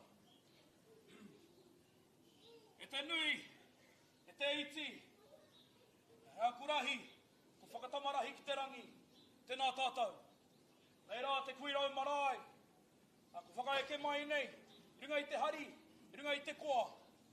Nō te wiki katahi anō, ka paha wā, whakanui ai mātou, te huringa te rautau o tō mātou whare, o te roro te rangi ki te Kuirau Marae. Tēnei rā, a te Kuirau Marae, te tuku atu nei ngā mihi, te koutou katoa i tai ātinana mai, aha koa, tai mai ki te whakangahau, tai mai rānei ki te kōrero, ki te wānanga, ai ngā tātai hononga, i wānga i a tātou, te Kuirau tēnei e mihi ana, e mihi ana, e mihi ana. O tira ko tā mātou kaupapa mātua tua i te rānei ko te kotahitanga, o te kotahitanga, o Ngāti te roro te rangi ki te Kuirau Marae, e Ngāti te roro te rangi o Owhata Marae. O te kotahitanga, o Ngāti Whakaue ki uta, e Ngāti Whakaue ki tai, Ngāti Whakaue iho, Ngāti Whakaue ake. E hika mā ko te hope tēnei atu tāne kai, a koe nei te kaupapa mātua tō tēnei kapa. I rāngo nei te waiatatira, i rāngo nei te whakaeke, ka rāngo nā anō i te waiatāringa, ka rāngo nā anō i te haka, ka rāngo nā anō i te whakawātea, e hika mā ko tā mātou kaupapa mātua tua, ko te kotahitanga o te iwi. Nā reira e kore tōroa hia e nei kōrero, me tōtika atu ki ngā mahi, huri noa, tēnā koutou, tēnā tātou, katoa.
whakamutunga o tēnei kapa. A koe nei tō mātou waiata whakarauora. He waiata tēnei titoa. E tō mātou pāpai hone hurihanga nui. I ngā tau iwa tekau. Ko te wairua o tēnei waiata. I tēnei rā. Ka tuku atu. Ki o mātou mate, ki o tātou mate katoa. Kua riro. No te tūnga whakamutunga o tēnei kaupapa. Tai rawa mai ki tēnei rangi tonu nei. Reira hikama. Tēnei te reo whakamānawa. Tēnei te reo mai oha. Tēnā koutou. Tēnā koutou. Tēnā tātou katoa.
Kataria,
Ko ngongo taha te maunga ko te rotorua nui a ka humata momo e te moana.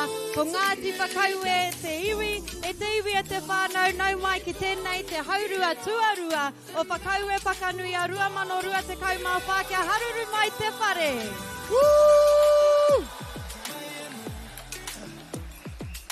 I hope you just enjoyed your lunch break. I hope you went out there and supported some of our kai cafes and our different market stores that have put kai on for you today. Did our kaumātua enjoy their feed in the kitchen? Oh yes, lovely. Kia ora. We've been rolling since early hours this morning, since 9 o'clock, so if you've just showed up, you will have missed the Hau Kāinga perform. Owhata Marae, let's hear it. You may have also missed Te Koutu Marae. Let's hear it for them as well. Te Kuiro Marae. Whakaue Marae. And just before lunch, we heard from Hurunga Te. Give it up for them and all of our kaihaka that have been up on the stage this morning.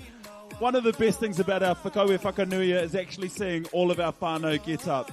Some of our kuia kaumātua, right down to some of our babies. And in the performances that we've seen so far, some of the most touching things that I'll remember is seeing some of our young boys, our young girls head up the front and lead the haka, lead the poi, lead some of that stuff as well. So it's a beautiful kaupapa. Thank you to our sponsors, again, Ngāti Whakaue Assets Trust, who dreamt of this coming to fruition. We're here again many years later. I was reminiscing about in 2014. I took to the stage with Tū Nohopu, and actually it was an amazing experience. And we're back here again to celebrate our whanaungatanga, to celebrate our whakapapa as Whakaue. I hope you enjoy it. We've got coming up. So coming up, ko waikua tai mai ki te mātaki o Owhata Marae.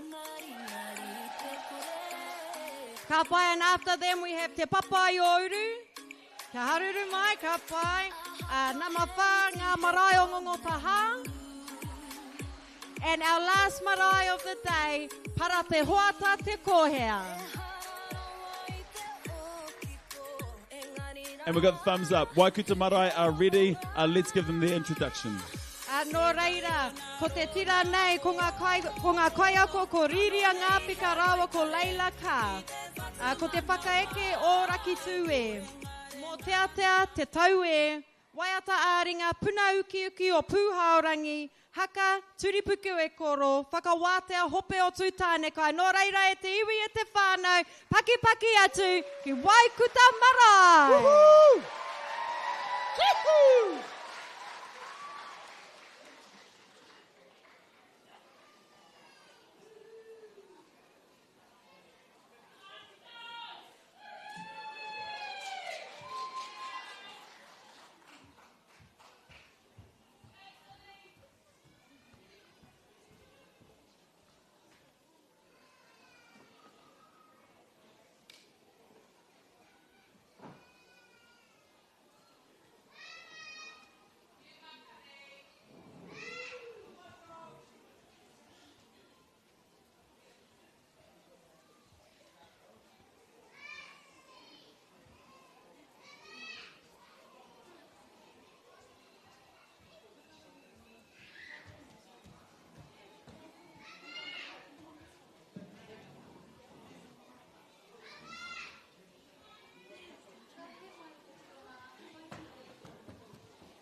uri oku waiwai i nei.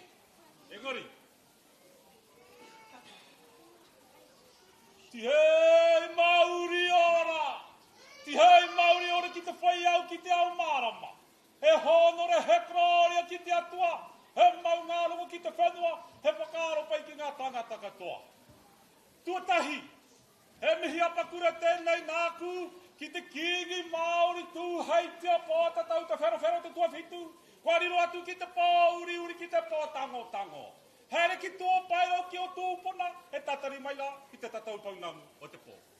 E ai ki te kōrero, mate atu e te kura, ara mai he te kura. Nō reira nau mai te ariki nui te puini ngā wai hono i te pō, te tau te pero, te tua waru, i raru i te maru o te kingitanga rire hau, pai mā rire.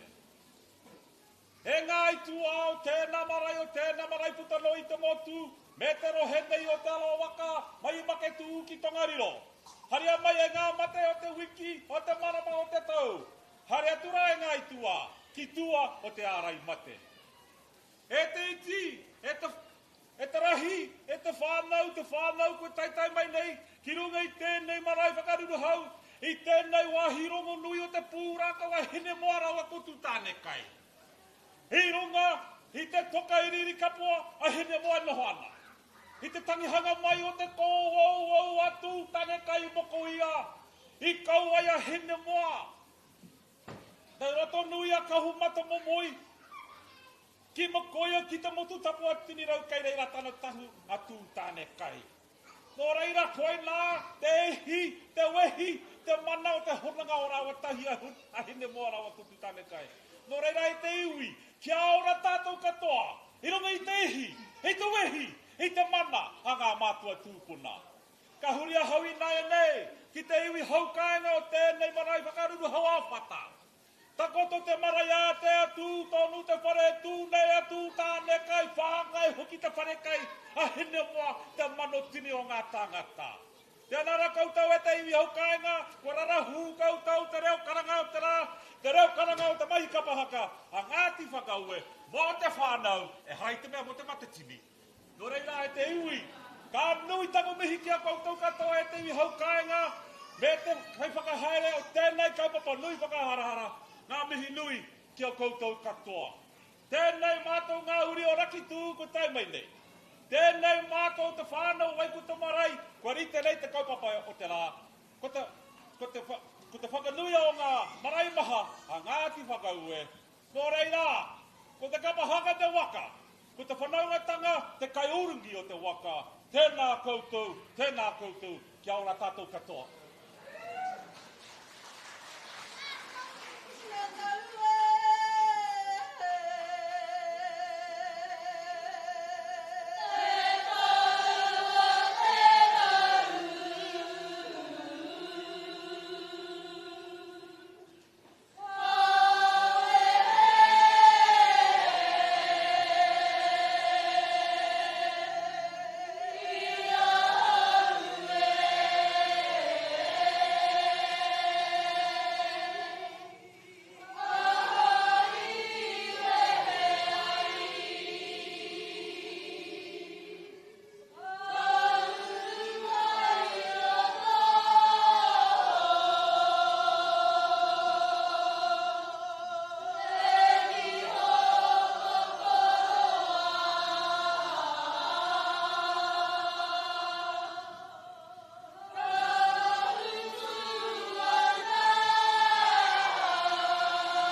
Ko te kapa haka, te waka, ko te whanaungatanga, te kaiurungi e te whānau paki atu ki te marae o Waikuta.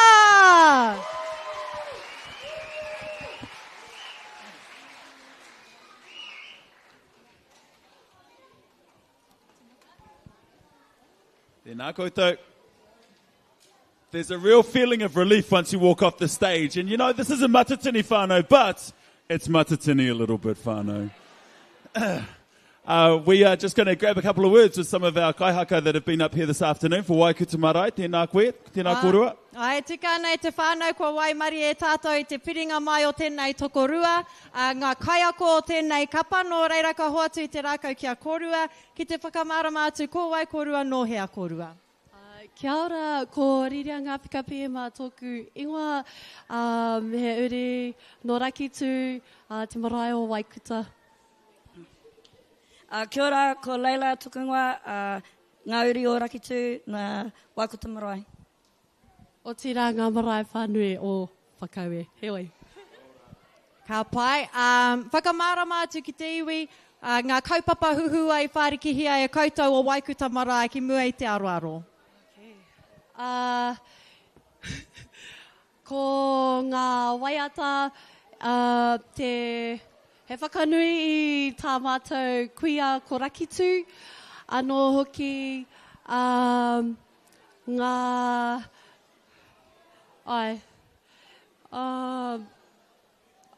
aroha mai. He nui ngā waiata i tā ruatia, heoi, he nui anō hoki te... aiwa.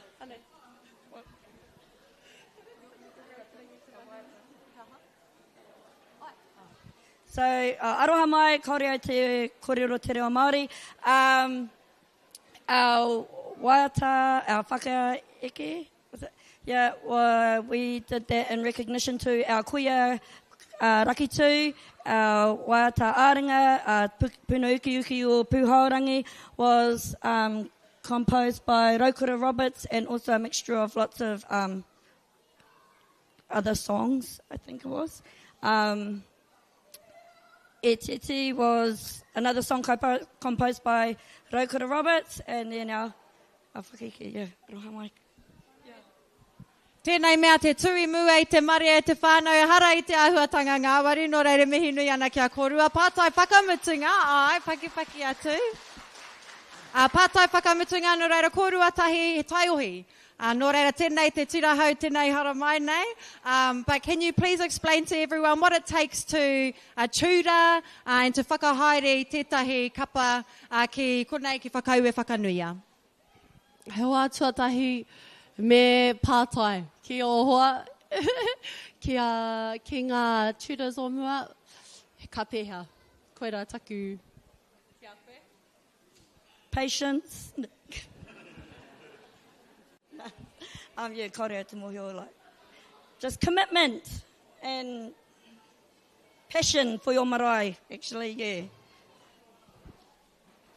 Ai, te ahua nei I mohio kōrua I runga I te ātāhua o te tū. Nō reira paki atu e te whānau I ki te marae o Waikuta.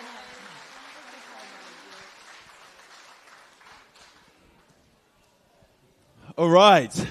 We have a little request. We love the fact that at our whakanui we have all of our tamariki running around the place, being tutu. You know where this is going. Ringing the bells. But actually, I think we've got some board tamariki out there. and just a little moment where we can share some love with our tamariki, pull them in close. I think they're starting to lose their patience a little bit, some of them, so they're ringing the bells. Even worse, some of them are pulling out plugs. Not a good time to do that. We still have a few groups to go. Maybe that's them giving us the wrap-up. Who knows?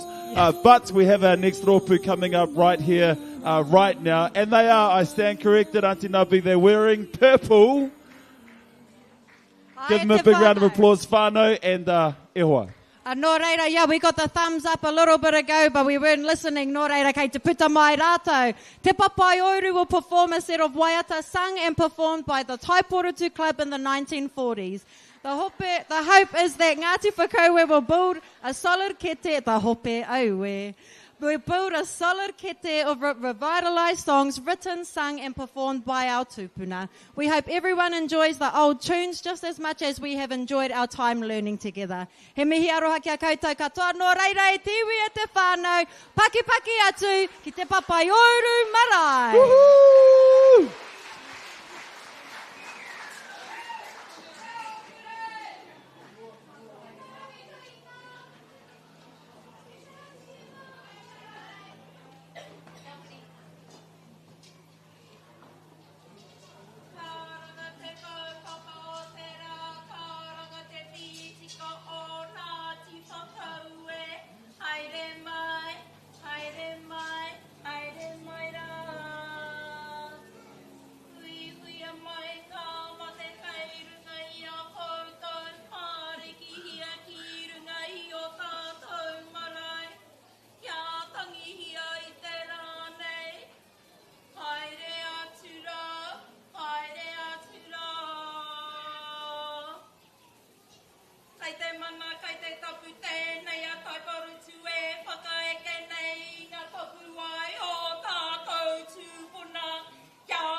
Tamai whakaputai puta ki tua, I kota ki te whai au te ao marama, wati hau mauri ora. E mihi kātika ki tātua nui te rangi, koe ara ko te tīmatahanga te wakatirana mea katoa, gloria ki tōna ingoa tapu. Kia rātou mā kua whetūrangi tia, ko haere ki tua o tā wauau tēnā haere, whakangaro atu. Kau ki mai ki a tātou te hungari tēnei wā, ati hei mauri ora. So tahi mai ki ngā putuputi a tāhua, e ngā kōeke, e ngā manuti ori, tēnei anō te mihi. Kai ngā pau o tūmatau e ngā tāne, e ngā kōeke, e ngā kaumātua tēnei te mihi. Me mihi kā tika, ki te mana whenua e uen ku kōpako, Ngāti te roro te rangi, e kora tūtane kai, e kui hine moa, ohiri mai ki o uri, whakaheke ki a te papai o Uru Marae e tūne. Tēnei te mihi atu ki a koutai. Kua tai, kua whakaheke mai te ropu nei, te papa Uru Marae, i runga i te karanga o tō tātou nei kōka, tō tātou nei iwi i a Ngāti Whakaue Whānui. Ko te kaupapa ka kauea ai i ngā waiata, i ngā hitori o taua wā tō tātou nei kraue i a Taiporutu.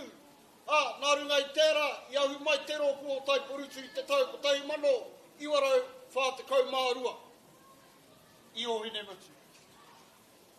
Nā runga i tērā, me tukumihi atu, ki a Ngāti Pōneke, nā rātau te ringa apina, ki tēnei kapa o Taiporutu o tērā wā, i hangaia e ngā waiata, ngā neke hanga o te krapu nei. Me mihi kā tika ki ngā kaupoi, ki te kuini rā i a tuini nā wai, te tai rā piti, mō wā rātau ringa apina, ki nei o nā tuahuatanga o tātou hoki. Nō reira, ko ngā waiata e waiake nei, ngā waiata no rātau mā. Kua kauea mai tātou hei aha, hei whāngai ki te iwi, mō te iwi, mā tātou katoa, hei waiata, hei ata tiaki.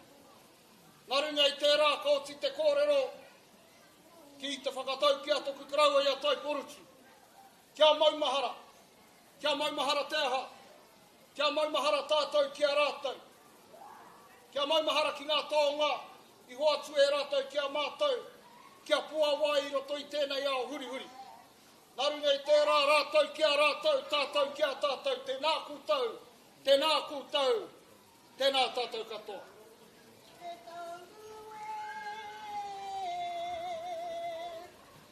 Oh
roa sui mā koroma.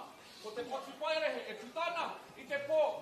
No reira, koe nā te take, ko te tikanga, no roto o te arawa. Kia kaua mātou e karanga I te pō. Titi toia, o kiri!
Te reo o tai porutu e karanga nei ki ngā tai tamariki o te arawa e te iwi e te whānau paki atu ki te papai ouru marae. Sorry, Bub, I was a bit late. I was out there watching going, oh, this is so good. And then I realized they were walking off the stage. Let's get a couple of words with one of our kaihaka from Te Papai Ouru, tēnā koe. E te whānau kua waimari e tātou e te piringa mai a Auntie Riria ki te whāriki e tahi kōrero. E tahi māngai no te papai o Urumarai, haramai e te whānau. Anei, katoa mātou te whānau pango e tū atu nei ki mua i a koutou katoa. Ka pai e tahi pātai ki a koutou. E tai ana e koutou te whakamārama, ko wai tēnei te Taiporotu Club.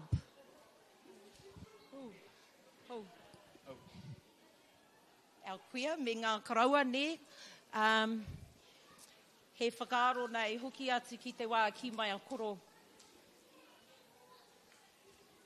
No, though you won't believe it, at that time he would have been one of the younger ones, because all of the pakeke were there. But koro did actually take lead with Taipurutu. It was the time in which the war, all right, 1940s, am I right? Yeah. Time in which there was war. Everyone throughout the mutu got together. Koena te wā 20 nāwai. Auntie Weterina was down with Suapirananata and performed a Ngāti Pōneke. So that's why we have Māte Pēnei, kua taimai kia mātou nei wā. And they just worked together. So sometimes we think that, oh, look, te arawa, he tāhai tēnā waiata. Well, at that time, they were all together. And they shared waiata. And so that's why we chose to do some of what we did to depict what koro brought with the rōpū, the hikaka, the joy of performing. So koena. Pai tēnā? Pai tēnā. And how does it feel to be able to revitalise those waiata from the 1940s? To me, it's awesome because for me, I grew up hearing our kuia, our karaua singing a lot of these waiata, but wasn't fortunate enough to learn many of them when we were younger. So to be able to learn them now and keep them alive is the main thing for our kaupapa.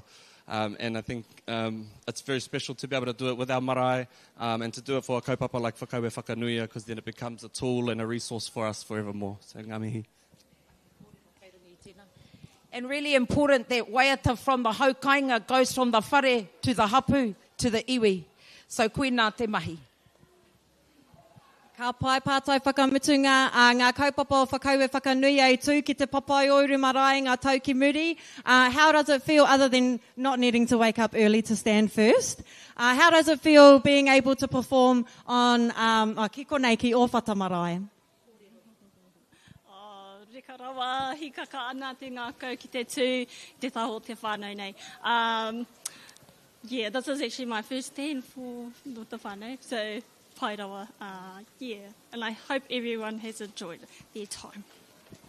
E te whānau paki atu ki e nei māngai o tira ki te papai o Uru Marae, tētahi o ngā papa kohatu o te arawa, tēnā koutou katoa. I will make our organisers very happy if we acknowledge our sponsors at this moment. We've got 5 minutes until our next rōpū take to the stage. So let's take that time to just acknowledge some of them. First of all, Ngāti Whakaue Assets Trust. Paki atu ki a rātou e te whānau. Keep it rolling and I'll keep on reading. Pukeroa Uruawhata Trust, Te Aroa Fisheries, Bay of Plenty Regional Council Community Grant, Te Taumata o Ngāti Whakaue, Ngāti Whakaue Tribal Lands, Ngāti Whakaue Education Endowment Trust Board, the One Foundation, Te Roro Te Rangi Hapu Trust, Te Aroa Kapa Charitable Trust, Raki Tū Haerehuka Trust, Te Kōmiti Nui o Ngāti Whakaue, tēnā rawa atu koutou. Homai te paki.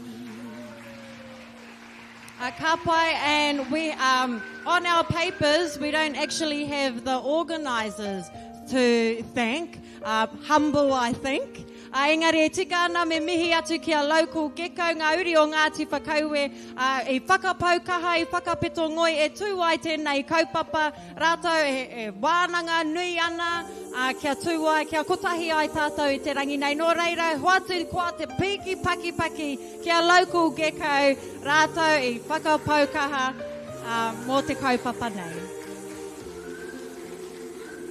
And if you haven't already texted somebody or shared the link, let them know that today's been live streamed. I sent my link to my cousins who are sitting enjoying the sun on the Gold Coast, but they're actually sitting over there watching our Whakanuia today. You too can do that as well. It's the Whakaue Whakanuia 2024 page. It's on Facebook. If you share the link around, you'll be able to watch it live with your whānau, wherever they happen to be.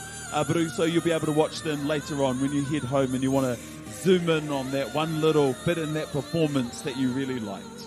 Kia ora. Ka pai te whānau, we're getting our thumbs up now. Nō reira, ko ai kua tai mai ki te mātaki ngā marae o ngongo taha. Beautiful, he paku whakamāramatanga. The majority of items performed by Te Marae o Waititi were composed for them by Hori Brennan as Ngāti Ngāraranui in 1974. A major feature of these songs and of that period was the style of crooning in the waiata, which is evident in the recordings online. Tūngiri are the newest items and performed by them for Te Arawa Regionals 2012 and Whakanuia 2014-2016. Nō reira e tiwi e te whānau kia haruru mai te whare. Ngā marae o ngongo taha!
nā tātou e whakatairanga nei tō tātou kotahitanga whakanuia.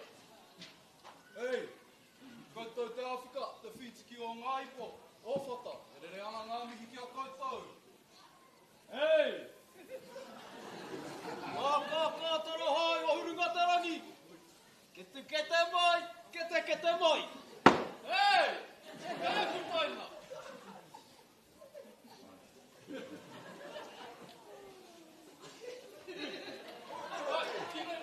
Aranga mai rā te roro te rangi. Ngā wai o te tuhina, e rere ana. E rere tonu ana ki ngā wā te kautū, tauti mai rā. Tauti mai rā ngā wai e tere ana te rere. Ki tuna eke, ki hine rā. Ki wai kutai. Kuta mai. Ana, ka hūnuku mai te tai o make tū ki uta. Whakaue, ara mai rā. Ana, tika te kōrero. Whakaue ki tai, ara mai ki whakaue ki uta. Ara mai ki wai te tī. Kia whakanuia, e haere ake nei rua mararua te kaumāno. Ara mai, ki au, ki tēnei tino, whakaue. Nā reira tēnā koutou, hui hui koutou.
Ho mai te paki paki anō.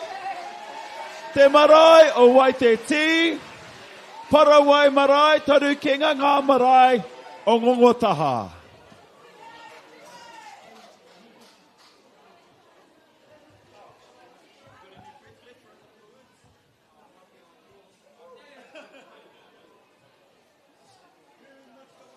Tēnā koe te whanaunga, hau e. Kua pau te hau? Ai, rawe. Pakuru te tero. Kia koe heaha etahi o tō tino whainga mo tēnei tū, mō koutou. Tuatahi kia kite etahi atu tu atu i a mātou ngā mea kraua ake i te rōpu whakahaere i ngā mahi. Te whakaora i ngā waiata o Waititi ōmua no ngā tau o te whitu te kau. I rongo au tērā tūmomo waiata, the crooning songs of the 70s, that's what it sounded like. That was a bit of what you were after, yeah? I think mine was just croaking, but they were crooning. But those are the old waiata o Waititi. We were privileged to be able to hear some of them. Thank you for bringing them back to life as well. You guys brought it today. Homai te paki paki koutou mā! And welcome to Waititi for 2026. Aue, he tono tērā. Tēnā koe te whanaunga. You heard it, whānau, so as I understand it, this has been the first time that we have stepped outside of our fortress at Te Papaiouru to be able to host the Whakaue Whakanuia. Us here, the Haukanga at Owhata, are honoured to be able to host our Whakaue whānui from all around our rohe to our humble little marae here. It has never looked as good as it looks today. The lighting, the sound, the stages, everything has brought our whare, our whenua to life. So tēnā rawa tu koutou, mō tō koutou tainga mai ki tō tātou nei ukai pō. All right. Ko te hoiho ana ke I rungi te hatamira mō tēnei wā. Nā te mea kai wahi kea ani pātene. Ka tū ia mō te rōpu e whai ake nei. We have one group coming up. They are our final rōpu of the day. They are para te hoata. Let me hear it for them.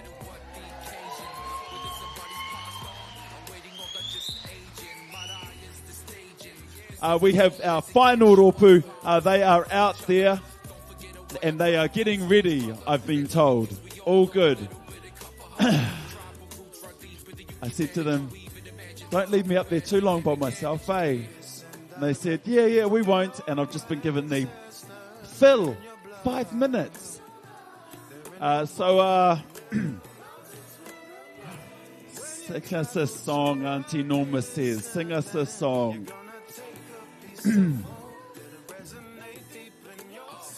Oh, hey, that disappeared really quickly and conveniently too.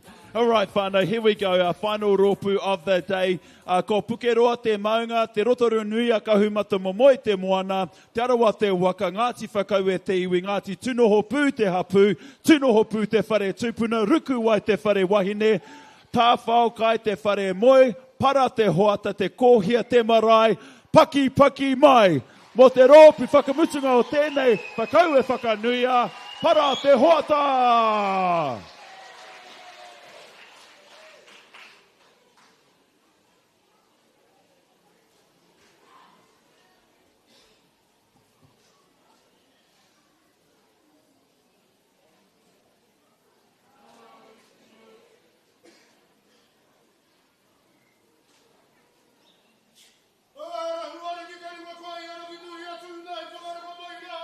Tuti roi ho, puna tahata, tu whakaere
Ka hunga tonga moe ta wake moe ta hanga ue na kumai na rotonga. Rangi tihi upoka waka hira hira i takaia ki te akatea. Ma rangi tihi ka puta ko ngā pūmana wae waru o rangi tihi. Rangi tihi tūhau rangi ue na kukōpako. Whakaue kai papa. Ko te tūpuna e tūake nei tu tāne kai. E kura e mihi mai karanga mai ki Ōhuri. Ko ki atu rā kia rangi tihi. Rangi tihi, tūhau rangi, take hikurua, tūtea mutu mukaria. Hine moa, e kui e mihi mai karanga mai ki Ōhuri. Nā hine moa rāu ko tu tāne kai ka puta. Ko te hope o tu tāne kai. E te iwi e. Tēnā rā tātou, ko hope mai nei. Ki o tātou tūpuna e tūake nei. Ngāti Whakaue nui tonu. Tēnā rā tātou, ko hui mai nei rungi te karanga o te rā. Whakaue Whakanuia. Tēnā rā tātou, i runga i ngā tini mate. I nā hoki, 2018 te tau. I tū ai te kaupapa nei ki te papa i Ōuru. I nā te nui te rahi o tātou ko hinga atu. I ngā tau e ono ko tahake nei. Nō reira e tikāna kia mihi o tātou mate, anei, ko rārangi mai nei. Anu nui mā, haroroa mā, a whakatikitike mā, a whakataitai mā. Te ui ko ngaro atu ki te pō, kia kia ke rā, ko te taipō kia rātou ko riro, ko te tai awatea, kia tātou ngauru pā ko mahue nei. Tipa tau āra i a te pō, tītoko hake ko te ao mārama. Nā hine moara o ko tu tāne kai. Ko watu mai rangi, nāna ko eri te rangi, nāna ka puta tō mua mai, ko te roro te rangi, tō muri iho, ko tunu hopu. E te hau kāinga, Ngāti te roro te rangi ki te rāwhiti, nei rā te reo whakamiha, o te taina ki te tuakana. Tēnā rā koutou. Tēnā rā koutou e pupuri nei te Māori, o tō tātou kaupapa. Te tautua ngahuru o tēnei kaupapa. Tēnā koutou. Whakātū au ki te tihi o whakapau ngākau, ka mātiro atu, ki o hine mutu, ki utu hina. Tēnei te reo whakamāna mo ake, i te huinga ko tahi rautau, o tō tātou marae, o te kuirau. Koutou e ngauri, i hapoi ake i te mano ko tātou marae, o tirai whakatairanga ake, i te kauai, o tō tātou tūpuna. Tēnā rā koutou, o tira, Ngāti te roro te rangi ki te rāwhiti ki te uru, tēnei ka mihi ake. Ka tira ai te iwi. Anei rā ngā pākārito. O para te hoata te Owhata Marae o Ngāti tunu hopu. E kawe mai nei i o mātou mate, e rārangi mai nei.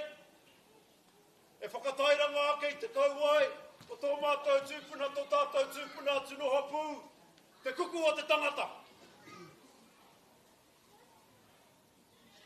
Tēnei ka mihi ake, o tira, e te komiti whakahaere.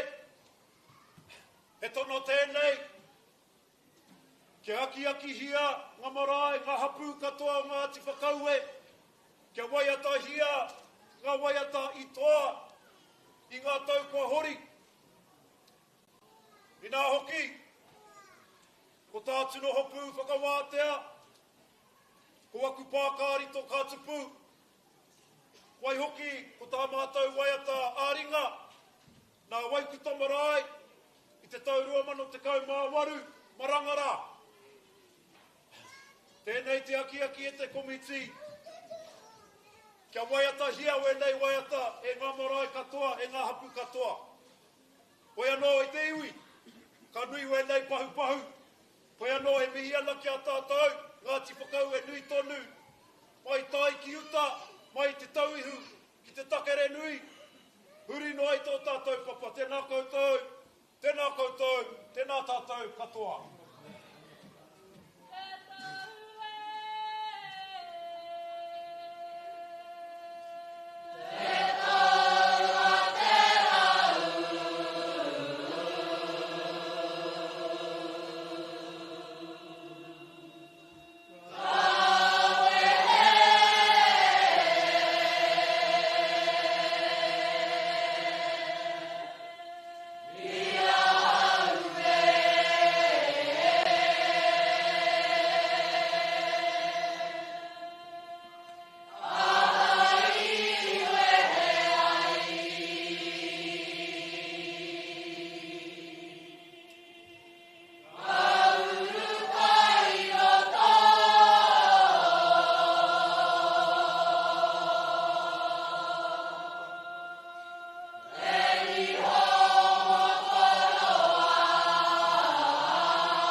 ngā puku o tēnei waiata.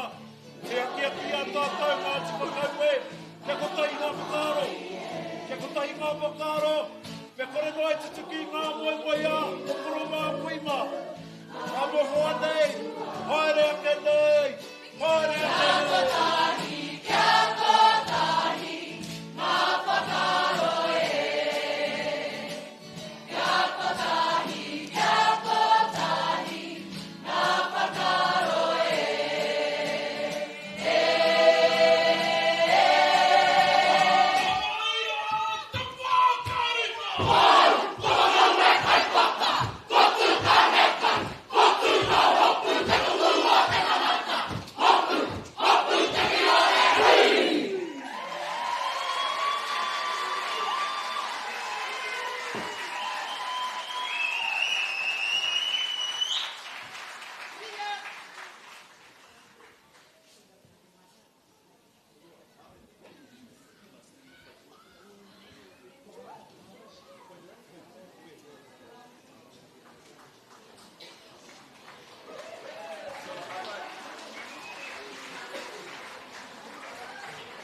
Ho mai te pake, para te hoata te kōhea.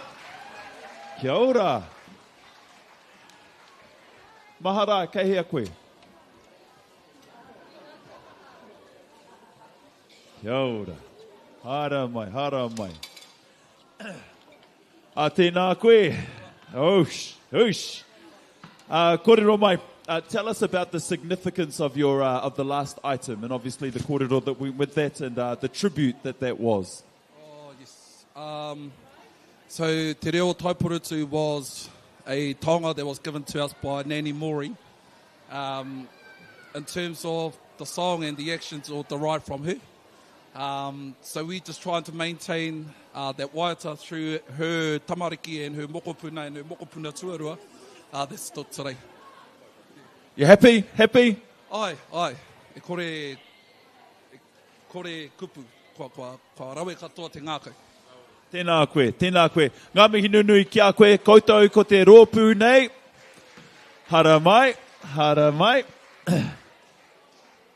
Oh, I liked your poi. Oh, I liked your poi. Thank you so much. Little bit of that. Yeah, that was good. Something. All right, whānau, we have some good news and some bad news. The good news is that we are running well ahead of our schedule. The not so great news is that ka tīmata te kō patapata, kai wahora. Manifest e te whānau, let's manifest again. We've done it this morning and then the sun was shining. Let's manifest. How many more hours do we need? Ka pai. We are going to take a very short break. We're going to rejig the schedule because we do not want the rain to start. So we're going to try and wrap this up as quickly as we can. The next part of it, hang around, go and say some hellos and some goodbyes to some of our whānau that you might have seen. We'll be back on the stage really shortly to tell you how it's going to roll for the next half an hour. Kia ora rā.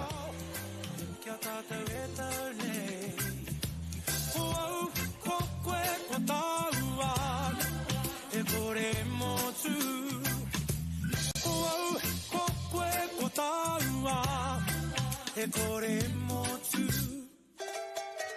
o te pono te pahuhu o tōku whare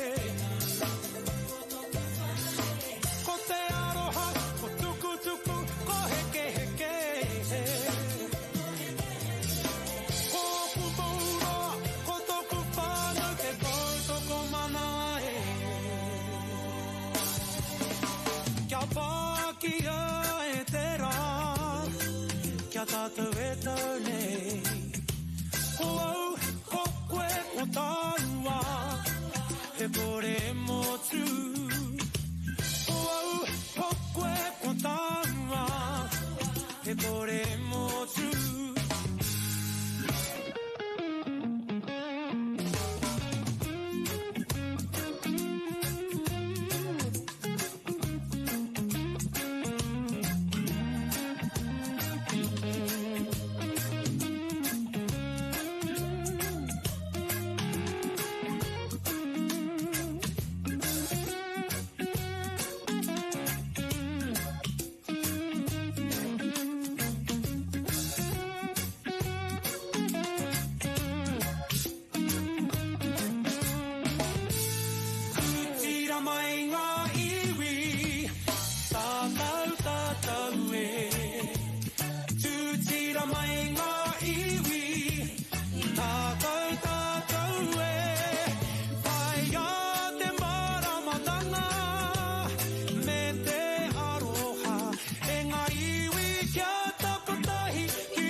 waiata, tēnā, whakarama mai! Takoto ki no mai, e koro mai. Hei a ki ngā hau, I pa ma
tarai kai raro.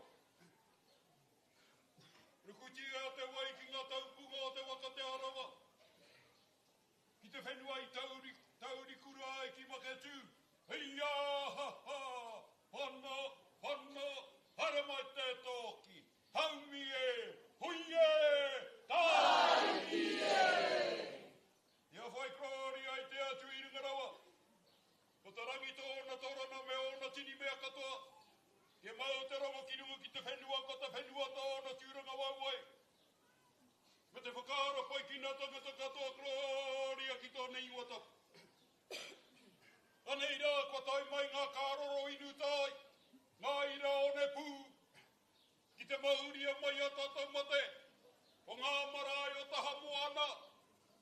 O waitaha tapuika Ngāti Whakaue Whakanuia. Ngāti rangi wewahi Ngāti Mākino Ngāti Whakahem. Ngāti Whakaue ki maketu. Kia tū hono hono hi ai a tātou mate. Hei mihi atu kia rātau, hei tangi atu kia rātau kua riro atu. Nō reira, ka mihi atu anoa ki o tātou mate. E hinga mai nei, e hinga mai nā, I runga I tō tātou, waka o te arawa.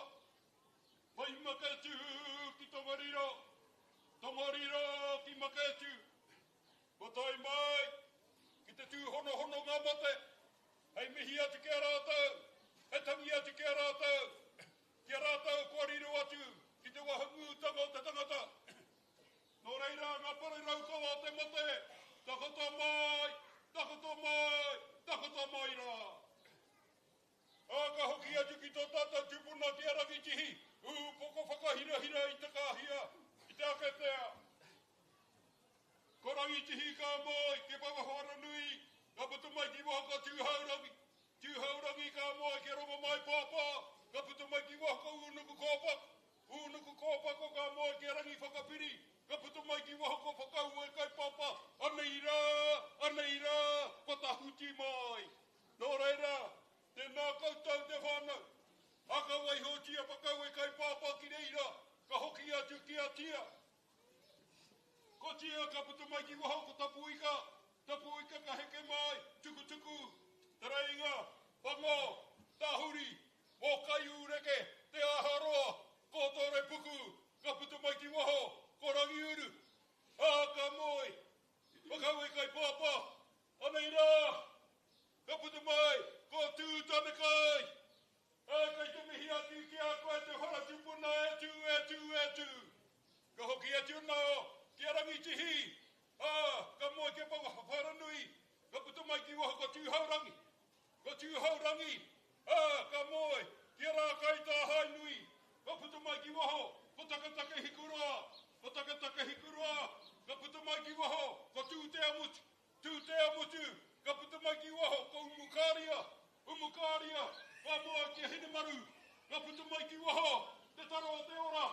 Ara, te hui e kai manua. Ara, ko hine moa. Nō reira, tēnei te mihi atu ki a koe te taro o te ora. Hine moa. Tēnā koe, tēnā koe, tēnā koe. Ka mihi atu ki te raro o te rangi. Ara, ko unuku kōpako. Te pai o whata, e mihi atu nei ki a koutou katoa. Anei rā, koe ke mai. Koe ke mai. Ngā kau mō hinu hinu. Ngā tūho, tūrongo hakoa. Ko tai mai. Ara, ta tātou. Ira ka rea, ko maketu. Ko tai mai ki te tautuko te kaupapa o tēnei o tātou rā. Ki te noho kōtahi tātou. I runga I te kaupapa. Nō reira, huri nā, tēnā koutou, tēnā tātou katoa.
So we're not too far away from prize giving whānau, but my nephew Phoenix is up the front, so if you've got your whakaahu and you want to put your whānau photo up there for prize giving, you're more than welcome to as well.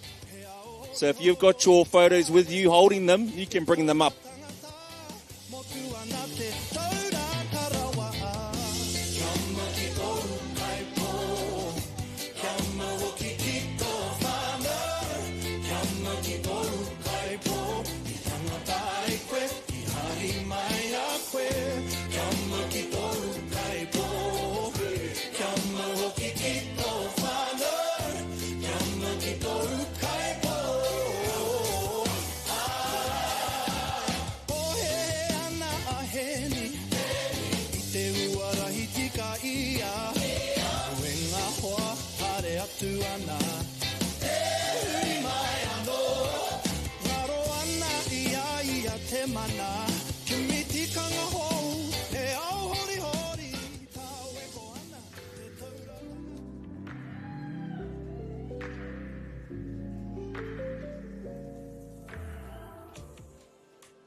tororo o tarangi. Koutou e noho nei, I rungi I te whenua nei. Te whenua rongo nui, o tāua mātua tūpuna. Ko hini moa, rāwa ko tu tane kai. Kia puta ngā uri maha, Ngāti Whakaue I o ake, tēnā tātou katoa.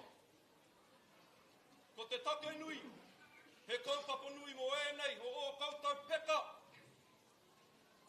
Ka papai tōnu mātou, kia rātou, ngā tangata, ngā pāki, ngā uri, e whakaparu ana I o mātou whenua, e whakaparu ana I o mātou wai. Ko te tumanako, ka ora te whenua, mō ngā tamariki mokopona kaitahara mai. E ki ana te kōrero, hoki atu ki o maunga, kia pūria koe e ngā hau, o a tāpiri mātia, e mihi ake ana, ki ngā uri o Ngāti Whakaue kua tai, kua haere mai I tāwhiti, hoki atu, ki ngā hau o te hau kainga. Nō reira, ku uti aku mihi I konei, huri noa, tēnā koutou, tēnā tātou katoa.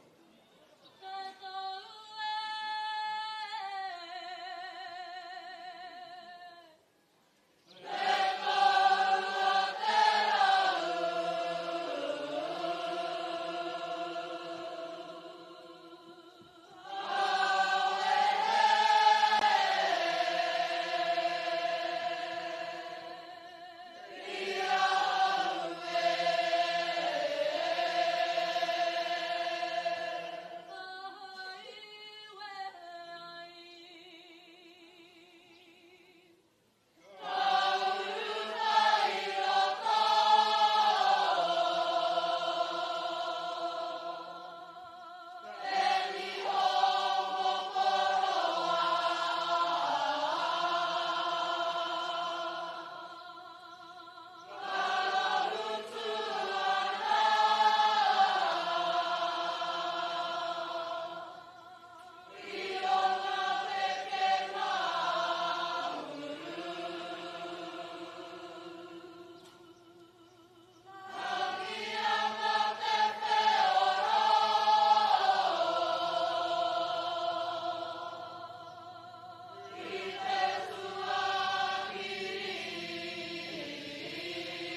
tātou o huanga, a Ngāti Whakaue te rangi, i tai mai ki whakanui tēnei kaupapa a tāpua kia tātou. Kia mautonu ai, te manākutanga, te whanaungatanga, me te aroha kia tātou, huri noa, tēnā kōtau, kia la hui tātou katoa.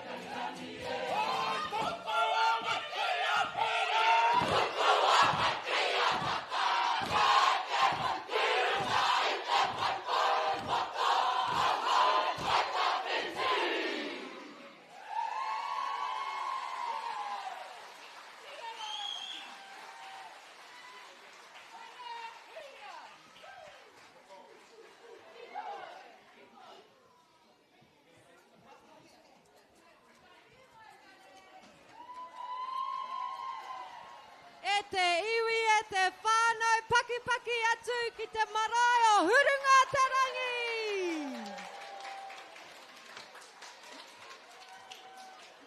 Me te ātāhua hoki o ngā kaupapa i whāriki hia e rātou ki runga i te atamira i te rangi nei.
Te tai, aroha e pari nei.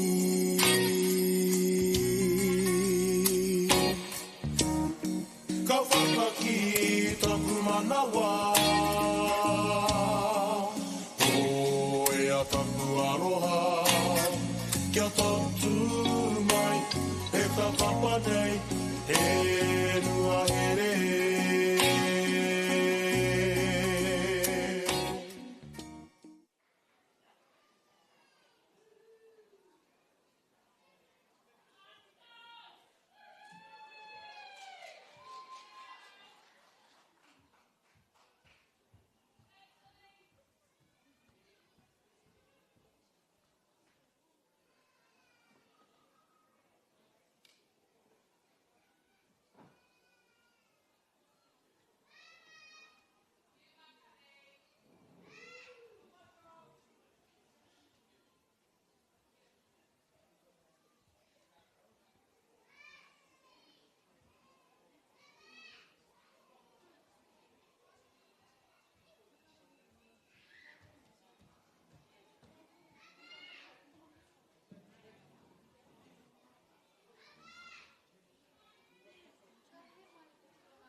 Engari. Tihei mauri ora. Tihei mauri ora ki te whai au ki te au marama. He honore he kroria ki te atua. He maungarongo ki te whenua. He whakaaro pai ki ngā tangata katoa. Tuatahi. He mihi apakura tēnei nāku ki te kingi maori tū hei tia pōta tau te whero te tua whitu. Kua riro atu ki te pō uri uri ki te pō tango tango. Here ki tō pai o ki o tūpuna, e tatari mai la ki te tatau paungamu o te pō. E rei ki te kōrero, mate atu e te kura, ara mai he te kura.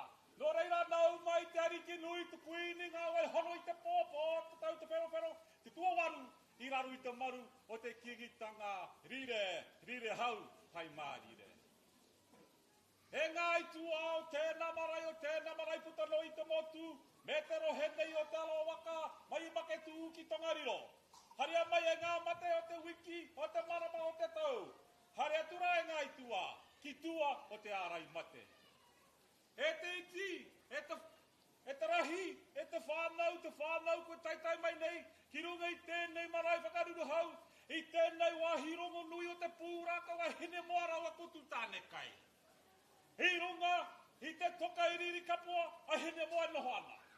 I te tangihanga mai o te kōwau atu, tane kai moko ia, i kau ai a hene moa. Te roto nui a kahu mata momoi, ki mokoia ki te motu tapu atini rau kai reira tana tahu atu tane kai. Nō reira koe nā, te ehi, te wehi, te mana o te honanga o rawa tahi a hene moa rawa kutu tane kai. Nō reira e te iwi, kia ora tātou katoa, i runga i te ehi, i te wehi, i te mana, a ngā mātua tūpuna. Ka huri a hau i nai nei, ki te iwi haukainga o tēnei marai whakaruru hau āwhata. Takoto te marai a te atu, tonu te whare tū nei atu, tāne kai, whāngai, hoki te whare kai, a hene moa te mano tini o ngā tāngata. Te anara kautau e te iwi haukainga, kua rara hū kautau te reo karanga o te rā, te reo karanga o te mahi kapahaka, a Ngāti Whakaue, mō te whānau, e harai te mea mō te matatini. Nō reira e te iwi, ka nui tango mihi kia koutou katoa e te iwi haukainga, me te kai whakahaere o tēnei kaupapa nui whakaharahara, ngā mihi nui kia koutou katoa. Tēnei mātou ngā uri o raki tū ko tai mai nei. Tēnei mātou te whānau Waikuta Marae, kua rite nei te kaupapa o te rā, ko te whakanuia o ngā marae maha a Ngāti Whakaue. Nō reira, ko te kapahaka te waka, ko te whanaungatanga te kai urungi o te waka. Tēnā koutou, kia ora tātou katoa.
piri tata nei, ka puta, ka pua, ka whererei, e kai mō motu ana mō te ure wera, ana taku tū, taku nū, taku tū hoitana, e hine moke moke, kia piri mai rā, ko tāua tērā he aroha mauroa, whenua ka meha meha nei, whakatena tena aha, ana, ko tāua te... Papai Oru Marae! Woohoo!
Kamai whakaputahi putaki tua, I puta ki te whai au ki te ao mārama, wati hau mauri ora. E mihi kā tika ki tātua nui te rangi, koe ara ko te tīmata hanga te wakatina ana mea katoa, raurea ki tō nei ngoa tapu. Te ara tau mā kua whetūrangi tia,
te berua e ai o ki te taki aho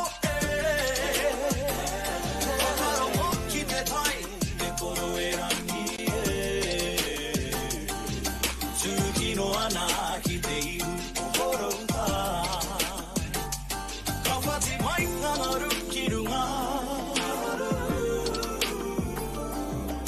ka haruru te rongo ki te ao ara te hai ata e pakina mai ki te. So for those out there in the tent, Uncle Brown and that is going to be on stage. So those marae reps and that who will be up on stage to, I know that one of our marae sending up their mokopuna. So start thinking about who will come up and represent your marae up on stage. Uncle Brown will be up here to open off prize giving. Tāmati and Ani Pātene will be up here to be the masters of ceremonies. I know that weights are open. And Te Pai Tapu o Ngāti Mokopuna will stay up on stage.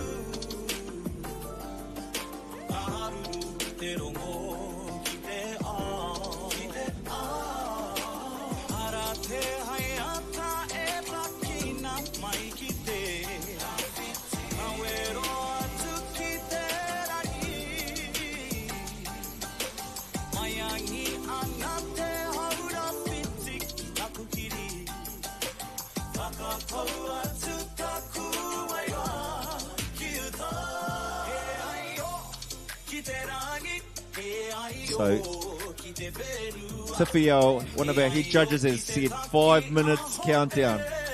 So I'm going to blame Tiffy. So everyone start your stopwatches. Tiffy has put the pressure on the judges that she's saying 5 minutes. Auntie Norma is reminding me that 4 o'clock was the original prize giving.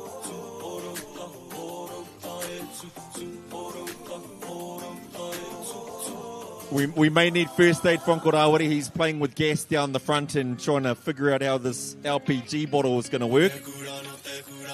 Auntie Tua said, move. Oh! We actually may need first aid. Uncle's now doing roly-polies. Hurunga Marae, please come and collect Uncle.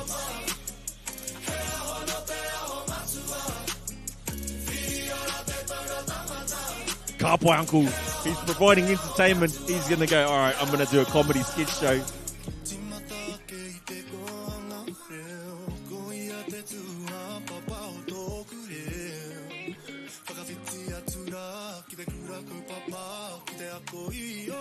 All right. So Auntie Haas starting. Marae reps who will come up on stage to collect your team photo, certificates and stuff. If our marae reps can come up, you can bring up who you want.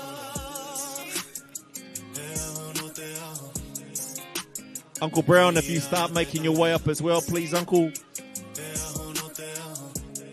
Tāmati and Ani Pātene, if you want to start making your way up.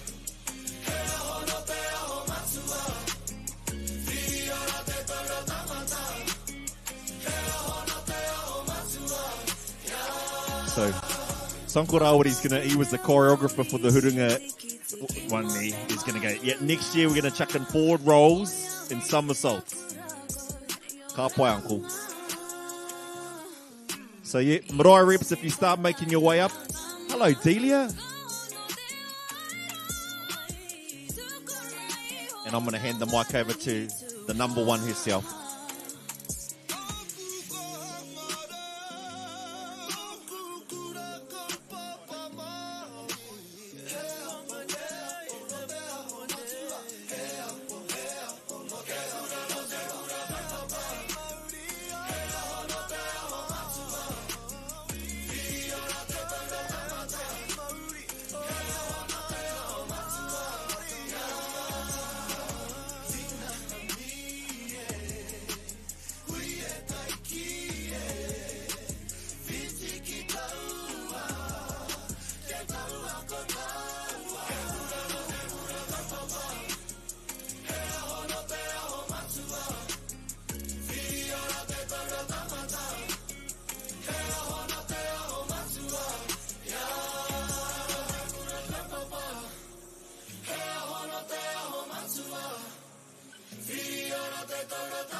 te pipi wharaurua, e tohu whakahari kwa I te iwi. Hei whakanui, I te atu arongo, raua ko papatua nuku e takoto. Ue nuku tāpana mai te rangi ue nuku. Ti ore mai te rangi te po I te ata. E tau ana rangi rawa ko. Papatua nuku. Are you two collecting for Kawe? No? Te pipi wharaurua, e tohu whakahari kwa I Te Kuiro Marae, who's collecting on your behalf? Who's coming up from Te Kuiro? whakanui, I te atu arongo, raua ko papatua nuku e takoto. Ngā tamariki, e takoro ana, ainoa ki te maporiki arangi. Tiri, I'm going to just call you out. You're coming up to collect for Te Kuiro Marae. Hara mai, Tiri.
Tahi.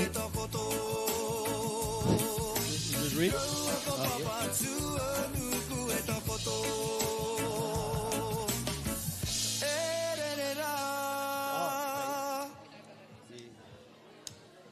Oh, well, I'll make like I look like I'm walking around and doing something.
Hey lady, okay, haven't seen you since last week.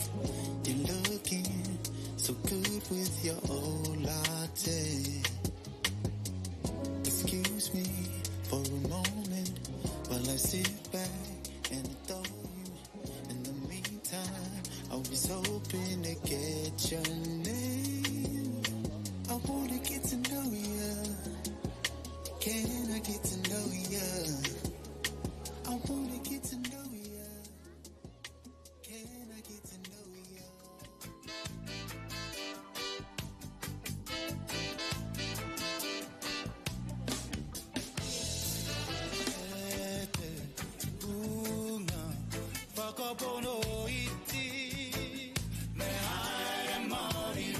moana nui e tā.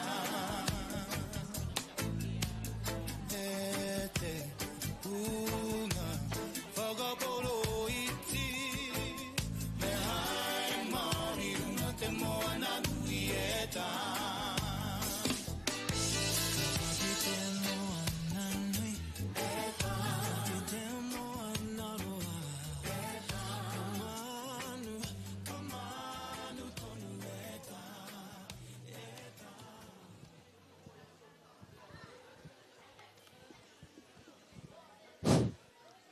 A kia ora tata katoa.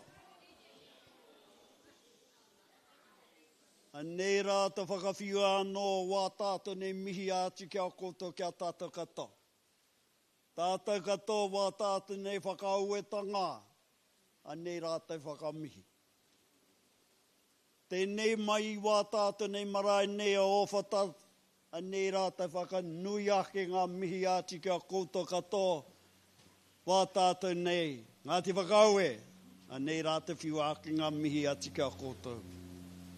He whakanui ake, a nei tēnei rā. He whakanui ake hoki i wā tātou nei marae a Owhata nei. Nō reina nui ka tika he whakamihi ati kia koutou. So people, awesome day. Enjoyed it. Awesome day.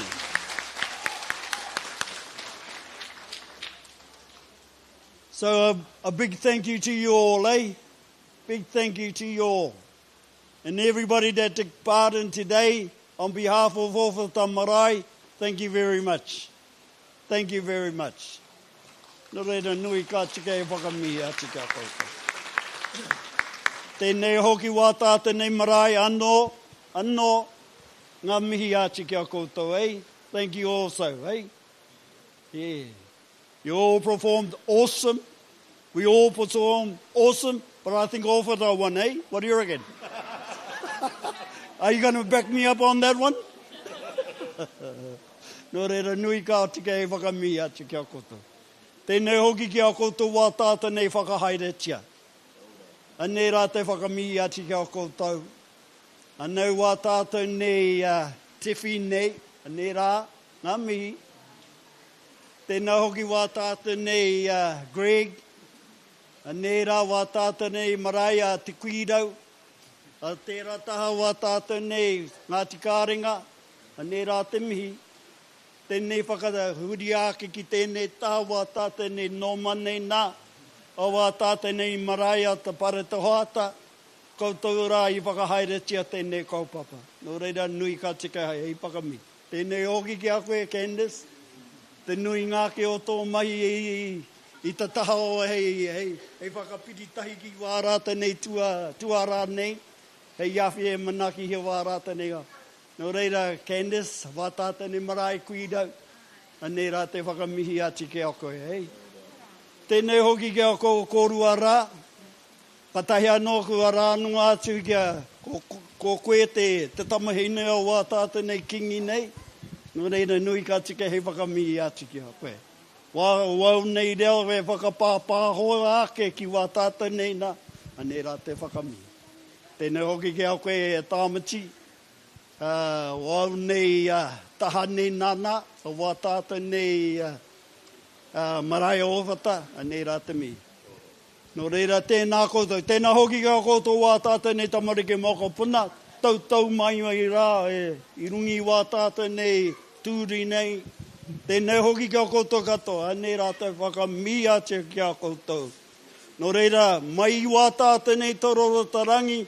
Mai wāku nei marae. Tāku nei marae o Owhata. Tēnā koutou. Tēnā koutou. Tēnā koutou. Tēnā koutou. Kia ora tātou katoa. Kia ora.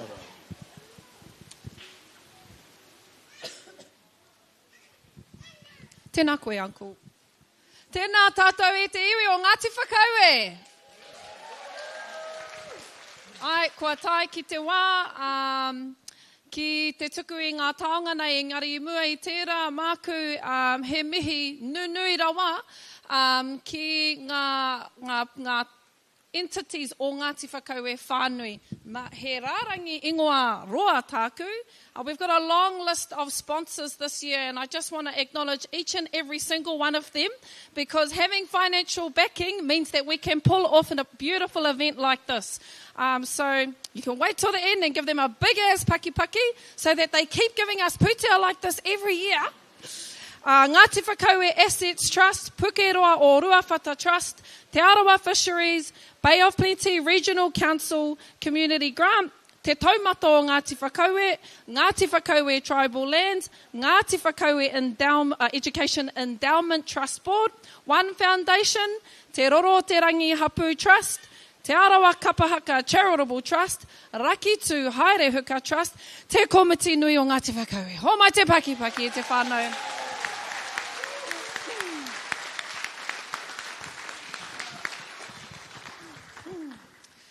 Ka pai. Now that that's done, you've all been waiting patiently, so we're going to head straight over to our prizes, our prize giving for today. And I just want to thank everybody that actually came out here today. This whole marae has been full all day long. And to you guys that have stayed here, ātinana, ahakoa te huarere. Thank you guys for being patient and waiting here for us. And weren't we lucky that the weather held out? Tūno Hopu was literally off the stage for 4 minutes. Katahi ka marangai. Nai rara, e mihi ana ki a koe ranginui. Whoever did those karakia this morning, they were strong. Ka pai, so how we're going to do our prize giving today is we're going to start with our meki non-aggregate items ki etahi. Engari he aggregate te katoa. Me kia maumahara hoki ai e hara te mea nui o tēnei whakanuia te whakataitai. The main purpose of Ngāti Whakaue Whakanuia is its title, Whakanui ia Ngāti Whakaue. So at the end of the day, even though the trophy might go back to one marae, ko Ngāti Whakaue te toa o tēnei kaupapa. Okay. I'm going to call up Auntie Norma here to present our first award, which is for the wero.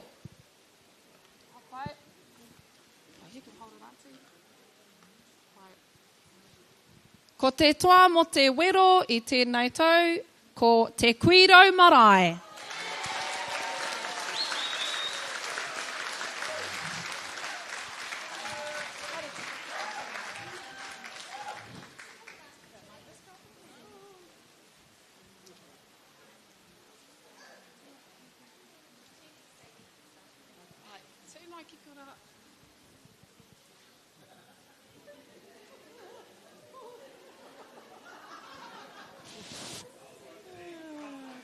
Paki mai te iwi.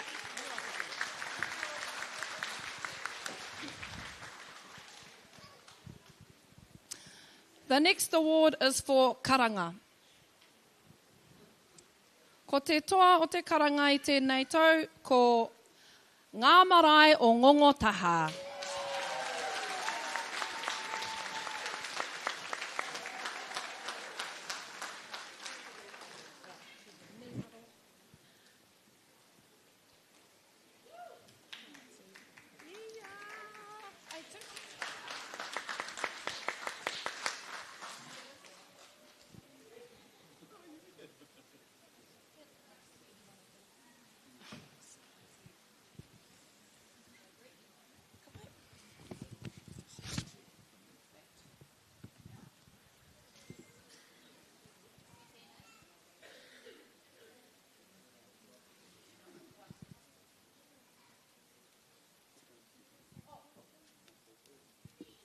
Bear with us a minute, whānau.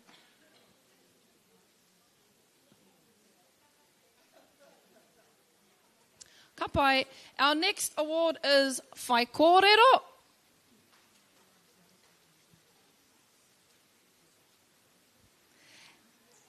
Ko te toa mo te Whai Kōrero, ko Owhata Marae.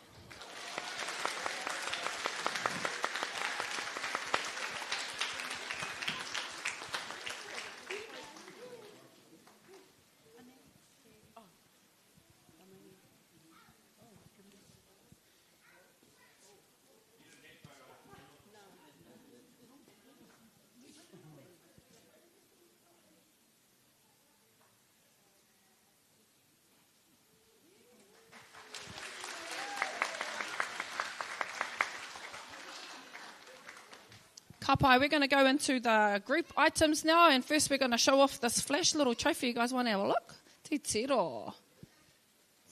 Let's get it the right way around, Greg. Ka pai. So can you see that? Hopefully you can see it. It's the Whakanuia tohu, and these were created by Jeanette Jones. Beautiful mahi.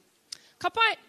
So the first rōpū item being the whakaeke, ko te toa, ko te koutu marae, iro iro mai.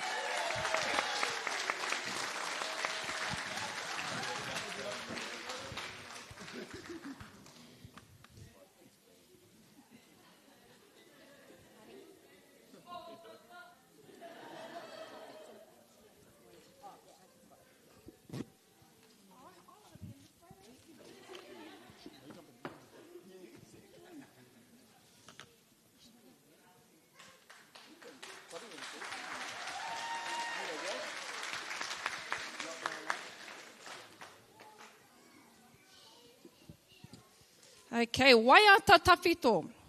E te tau e, ko te toa, ko Owhata Marae.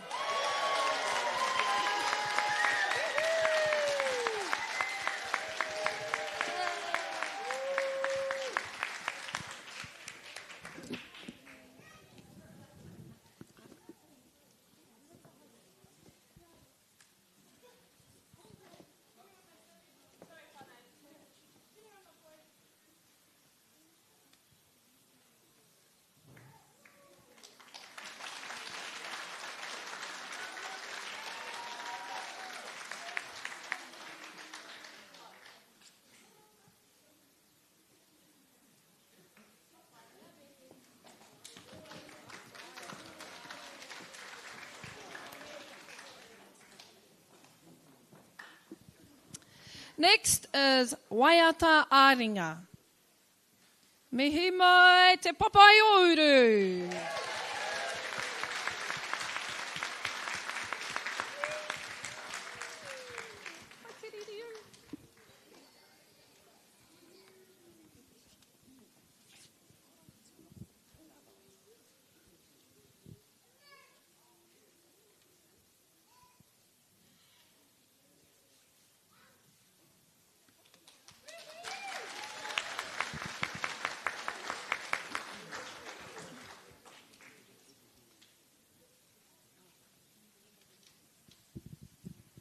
Ka pai, katahi ko te poi,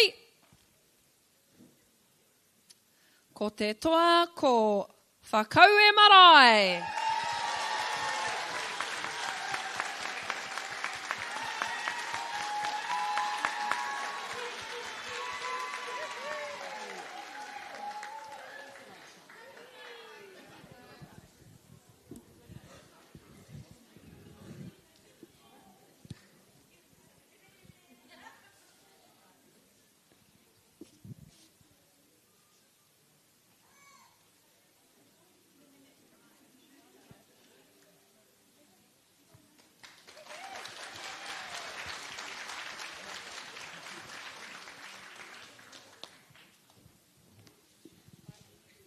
Ko te haka. Ko te toa o te haka i tēnei tau, ko Hurunga te rangi.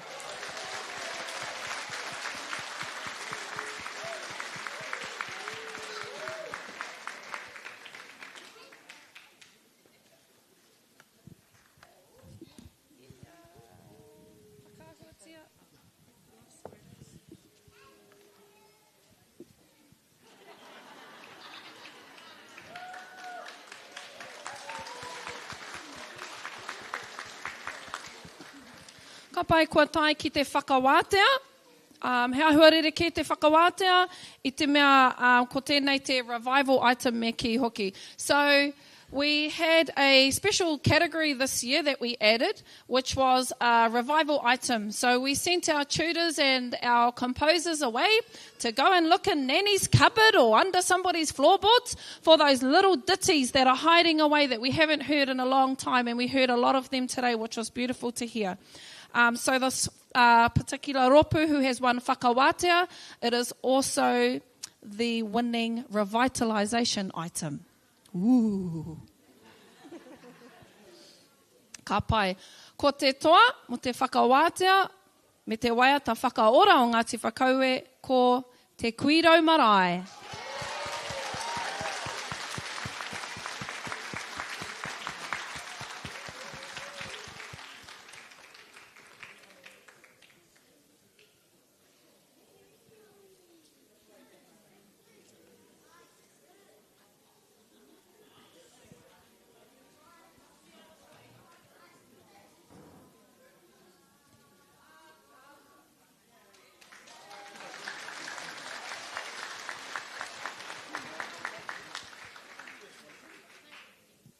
In addition to the revival item this year, we added another section known as Te Taera o Ngāti Whakaue. Kia Ngāti Whakaue te tū, kia Ngāti Whakaue te reo. E rā ahuatanga katoa. And the winner of Te Taera o Ngāti Whakaue, the very first winner, ho mai te pakipaki mō para te hoata te Owhata Marae.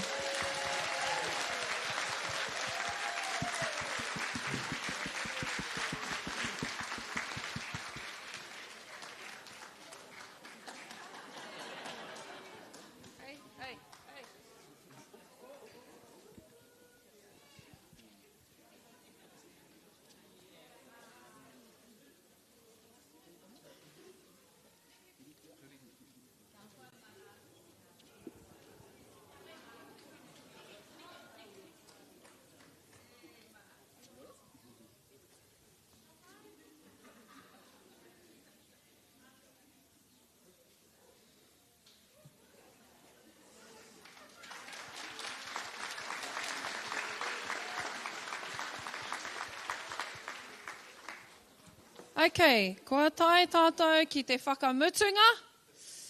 And we are going to call on Rawiri Bana. Cool. Oh, Ra just changed it up and he just told me, nah. So we are going to go through our marae that have all participated today. They all go home with a whakahua, which Greg is going to show us. So each of the marae, if you weren't performing today, on their way through the wharenui, they stopped and had a photo inside the wharenui. It was taken of each of the ropu and it was quickly printed off, framed up beautifully.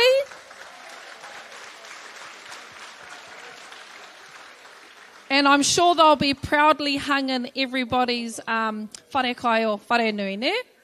Tino atahua, ne? Absolutely beautiful. Ka pai, and we'll... So we're going to call our haukainga, Owhata Marae, to come and receive their whakahua.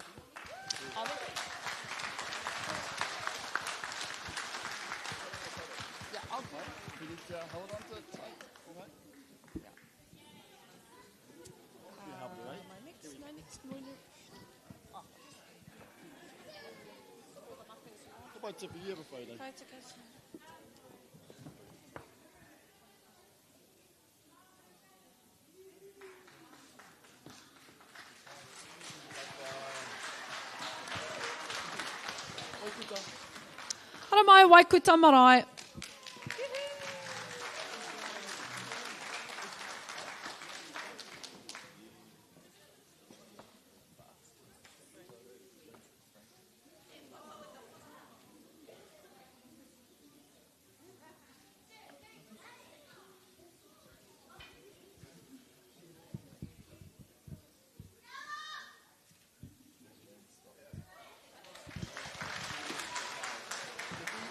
Te Kuiro Marae.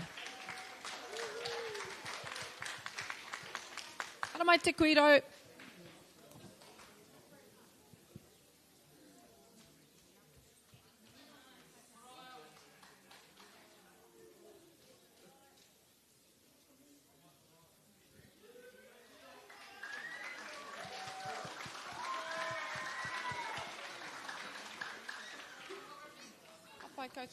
Te Koutu Marae.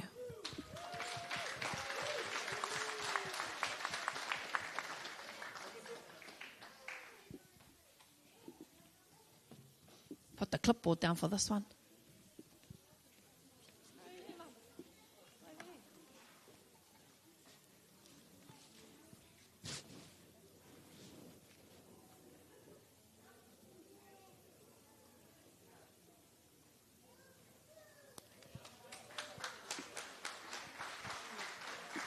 Ngā marae o ngongotaha.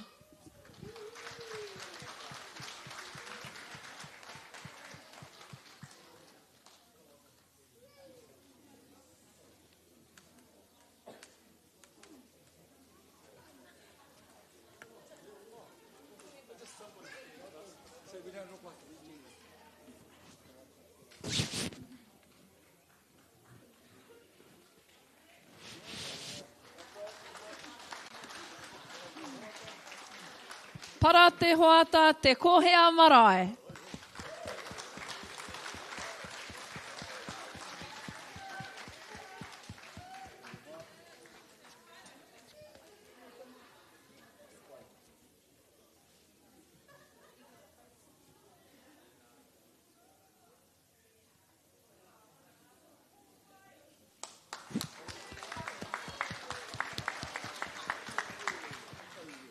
Whakaue marae.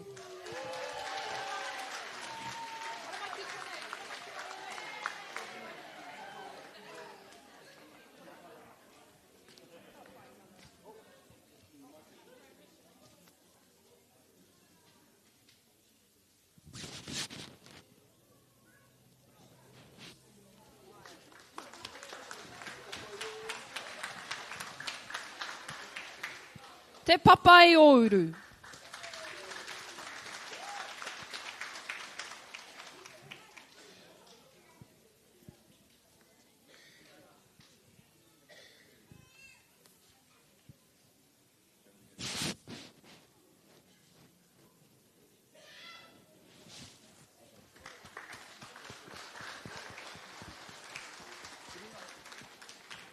Hurunga te rangi.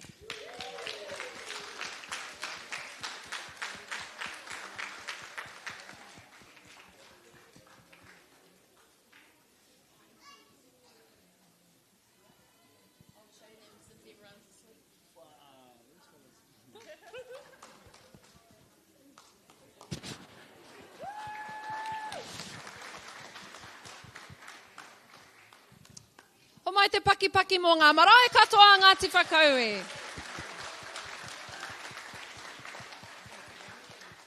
Ka pai, and I'm going to call on Rabana now, who is representing all of our Ngāti Whakaue entities that sponsored today's event, to hand out the big guy, the big trophy, and also Uncle Brown from Owhata Marae. Ko tēnei, ko te taonga nei, ko te aronga o Whakaue.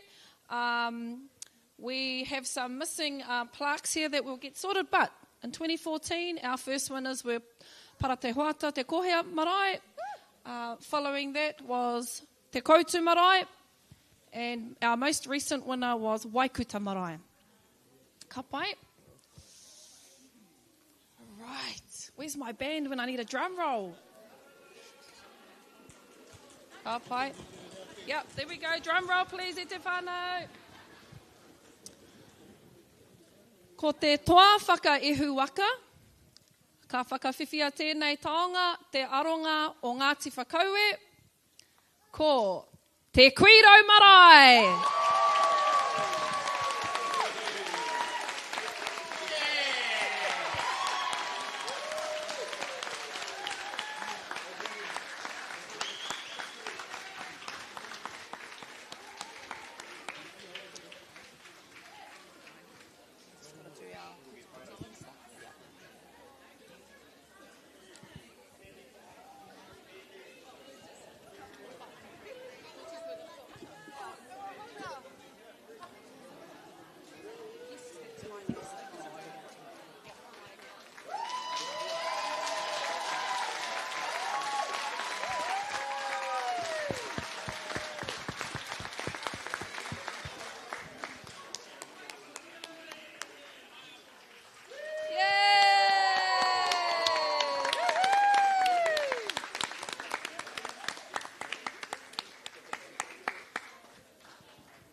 Just hold on to that, Greg. Take it all the way home with you.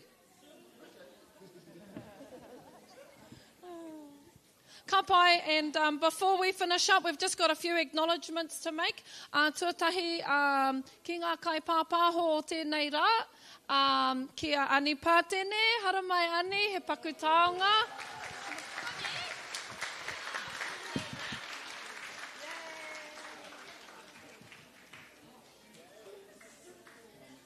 And of course, Tāmati, haramai.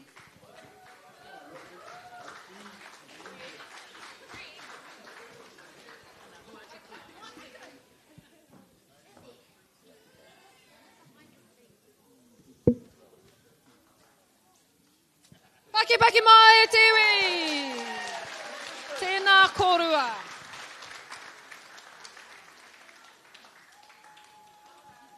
Tēnā korua. And I'm sure you can agree that everything was run so smoothly. I'm sure you can agree that I kaha te rongo I te manakitanga I tātou ki runga I tēnei marae o Owhata.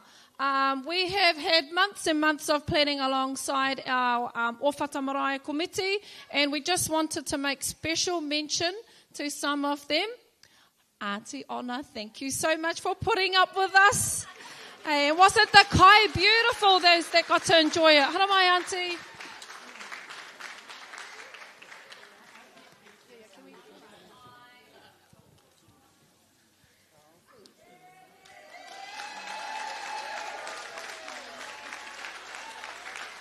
Can we also call up Matt? And, Matt's gone home. Thank you to Matt. And also Uncle Brown. Uncle Brownie. Tēnā koe, Uncle.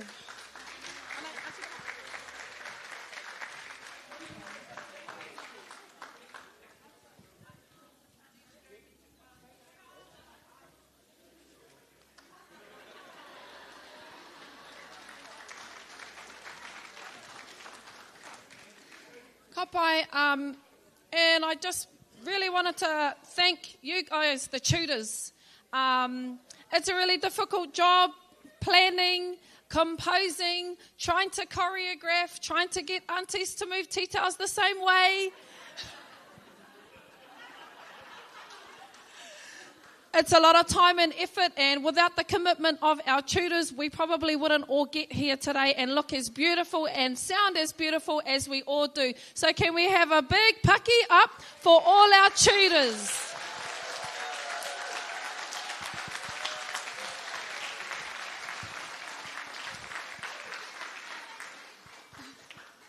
Hei whakamatunga māku, kare ka pēhea te mihi atu ki a koe moana ki a local Gecko Productions. Wow.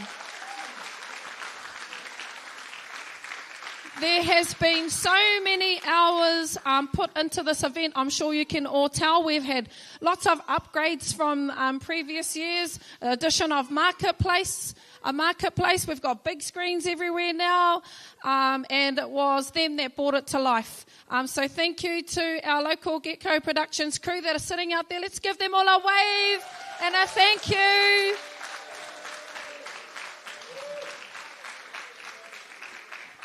Tēnā koutou. And also all our volunteers that were out on the road today, even still out on the road in the rain. A lot of you may not know, but yesterday, I hinga te tahi o ngā Māori wardens. So we had our Māori wardens all set up, and only in less than 24 hours, we had all of those volunteers come here to make our event happen. And without that road plan, we wouldn't have been able to get in here. So I just really want to mihi to you guys that have been out there all day long, making sure that our traffic is safe and our parking is clear. Tēnā koutou.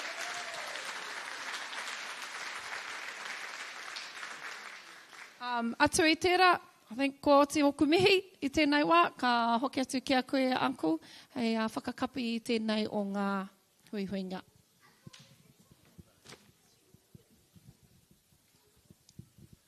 Tēnei hoki te tautoko ngā mihi atu ki wā tāta nei Gecko nei. Ko rorohia nei, ko wā tāta nei moana nei. Rāwa tahi ko tōna hā. Rātou noa I whakakauingia te nui ake wā tātanei, wā tātanei kaupapa moana. Anei rātou whakamihi. Anei, he's another name for you, moana. Instead of Gecko, you can use ngā mōkai. Ngā mōkai wā tātanei mohio tia. Anei ki wā tātanei native geckos. Nō reira, I te taha wā tātanei wharewhiti ngō tara. So, Māori mai. Nō reira, kaimi moana. Tēnā hoki kia koto kia tata kato. Anei rungi te taumai o wā tātanei mātua tūpuna wā tātanei Whakaūe Whakanuia. Rātou e whakatau mai mārungi wā tātanei pakihiwi nei. Ki te kauenia wā tātanei kaupapa nei. Anei I roti wā rātou nei reo. I roti wā rātou nei. E kōrorihia nei te tikamita pono wā rātou nei tū. Nō reira anei rā kōtou rā I whakatau I ratia. Anei tērā tohu ngia wā tātou nei mātua tūpuna Whakaūe Whakanuia. Nō reira, e tātua kaharawa whakapā mai.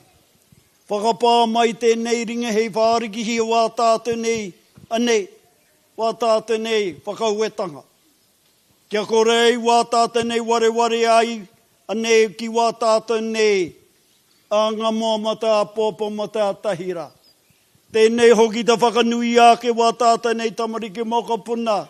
Hei whakaako I wā tātou nei.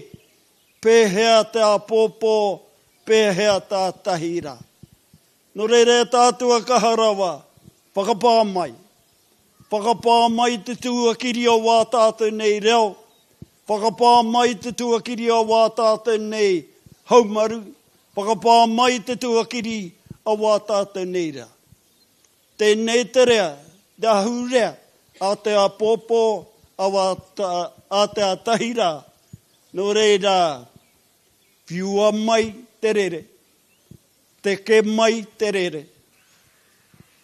Kia whakanāwiri no iho tuhua rei mō wā tātou nei tamariki mō kopana, a pōpō, a tahira. Tātou katoa, kia tau. Kia tau, kia tātou katoa. Te ata whai o wā tātou nei mātua tūpuna Whakaūe Whakanuia. Ati hei, mauri ora, kia ora tātou. Awesome,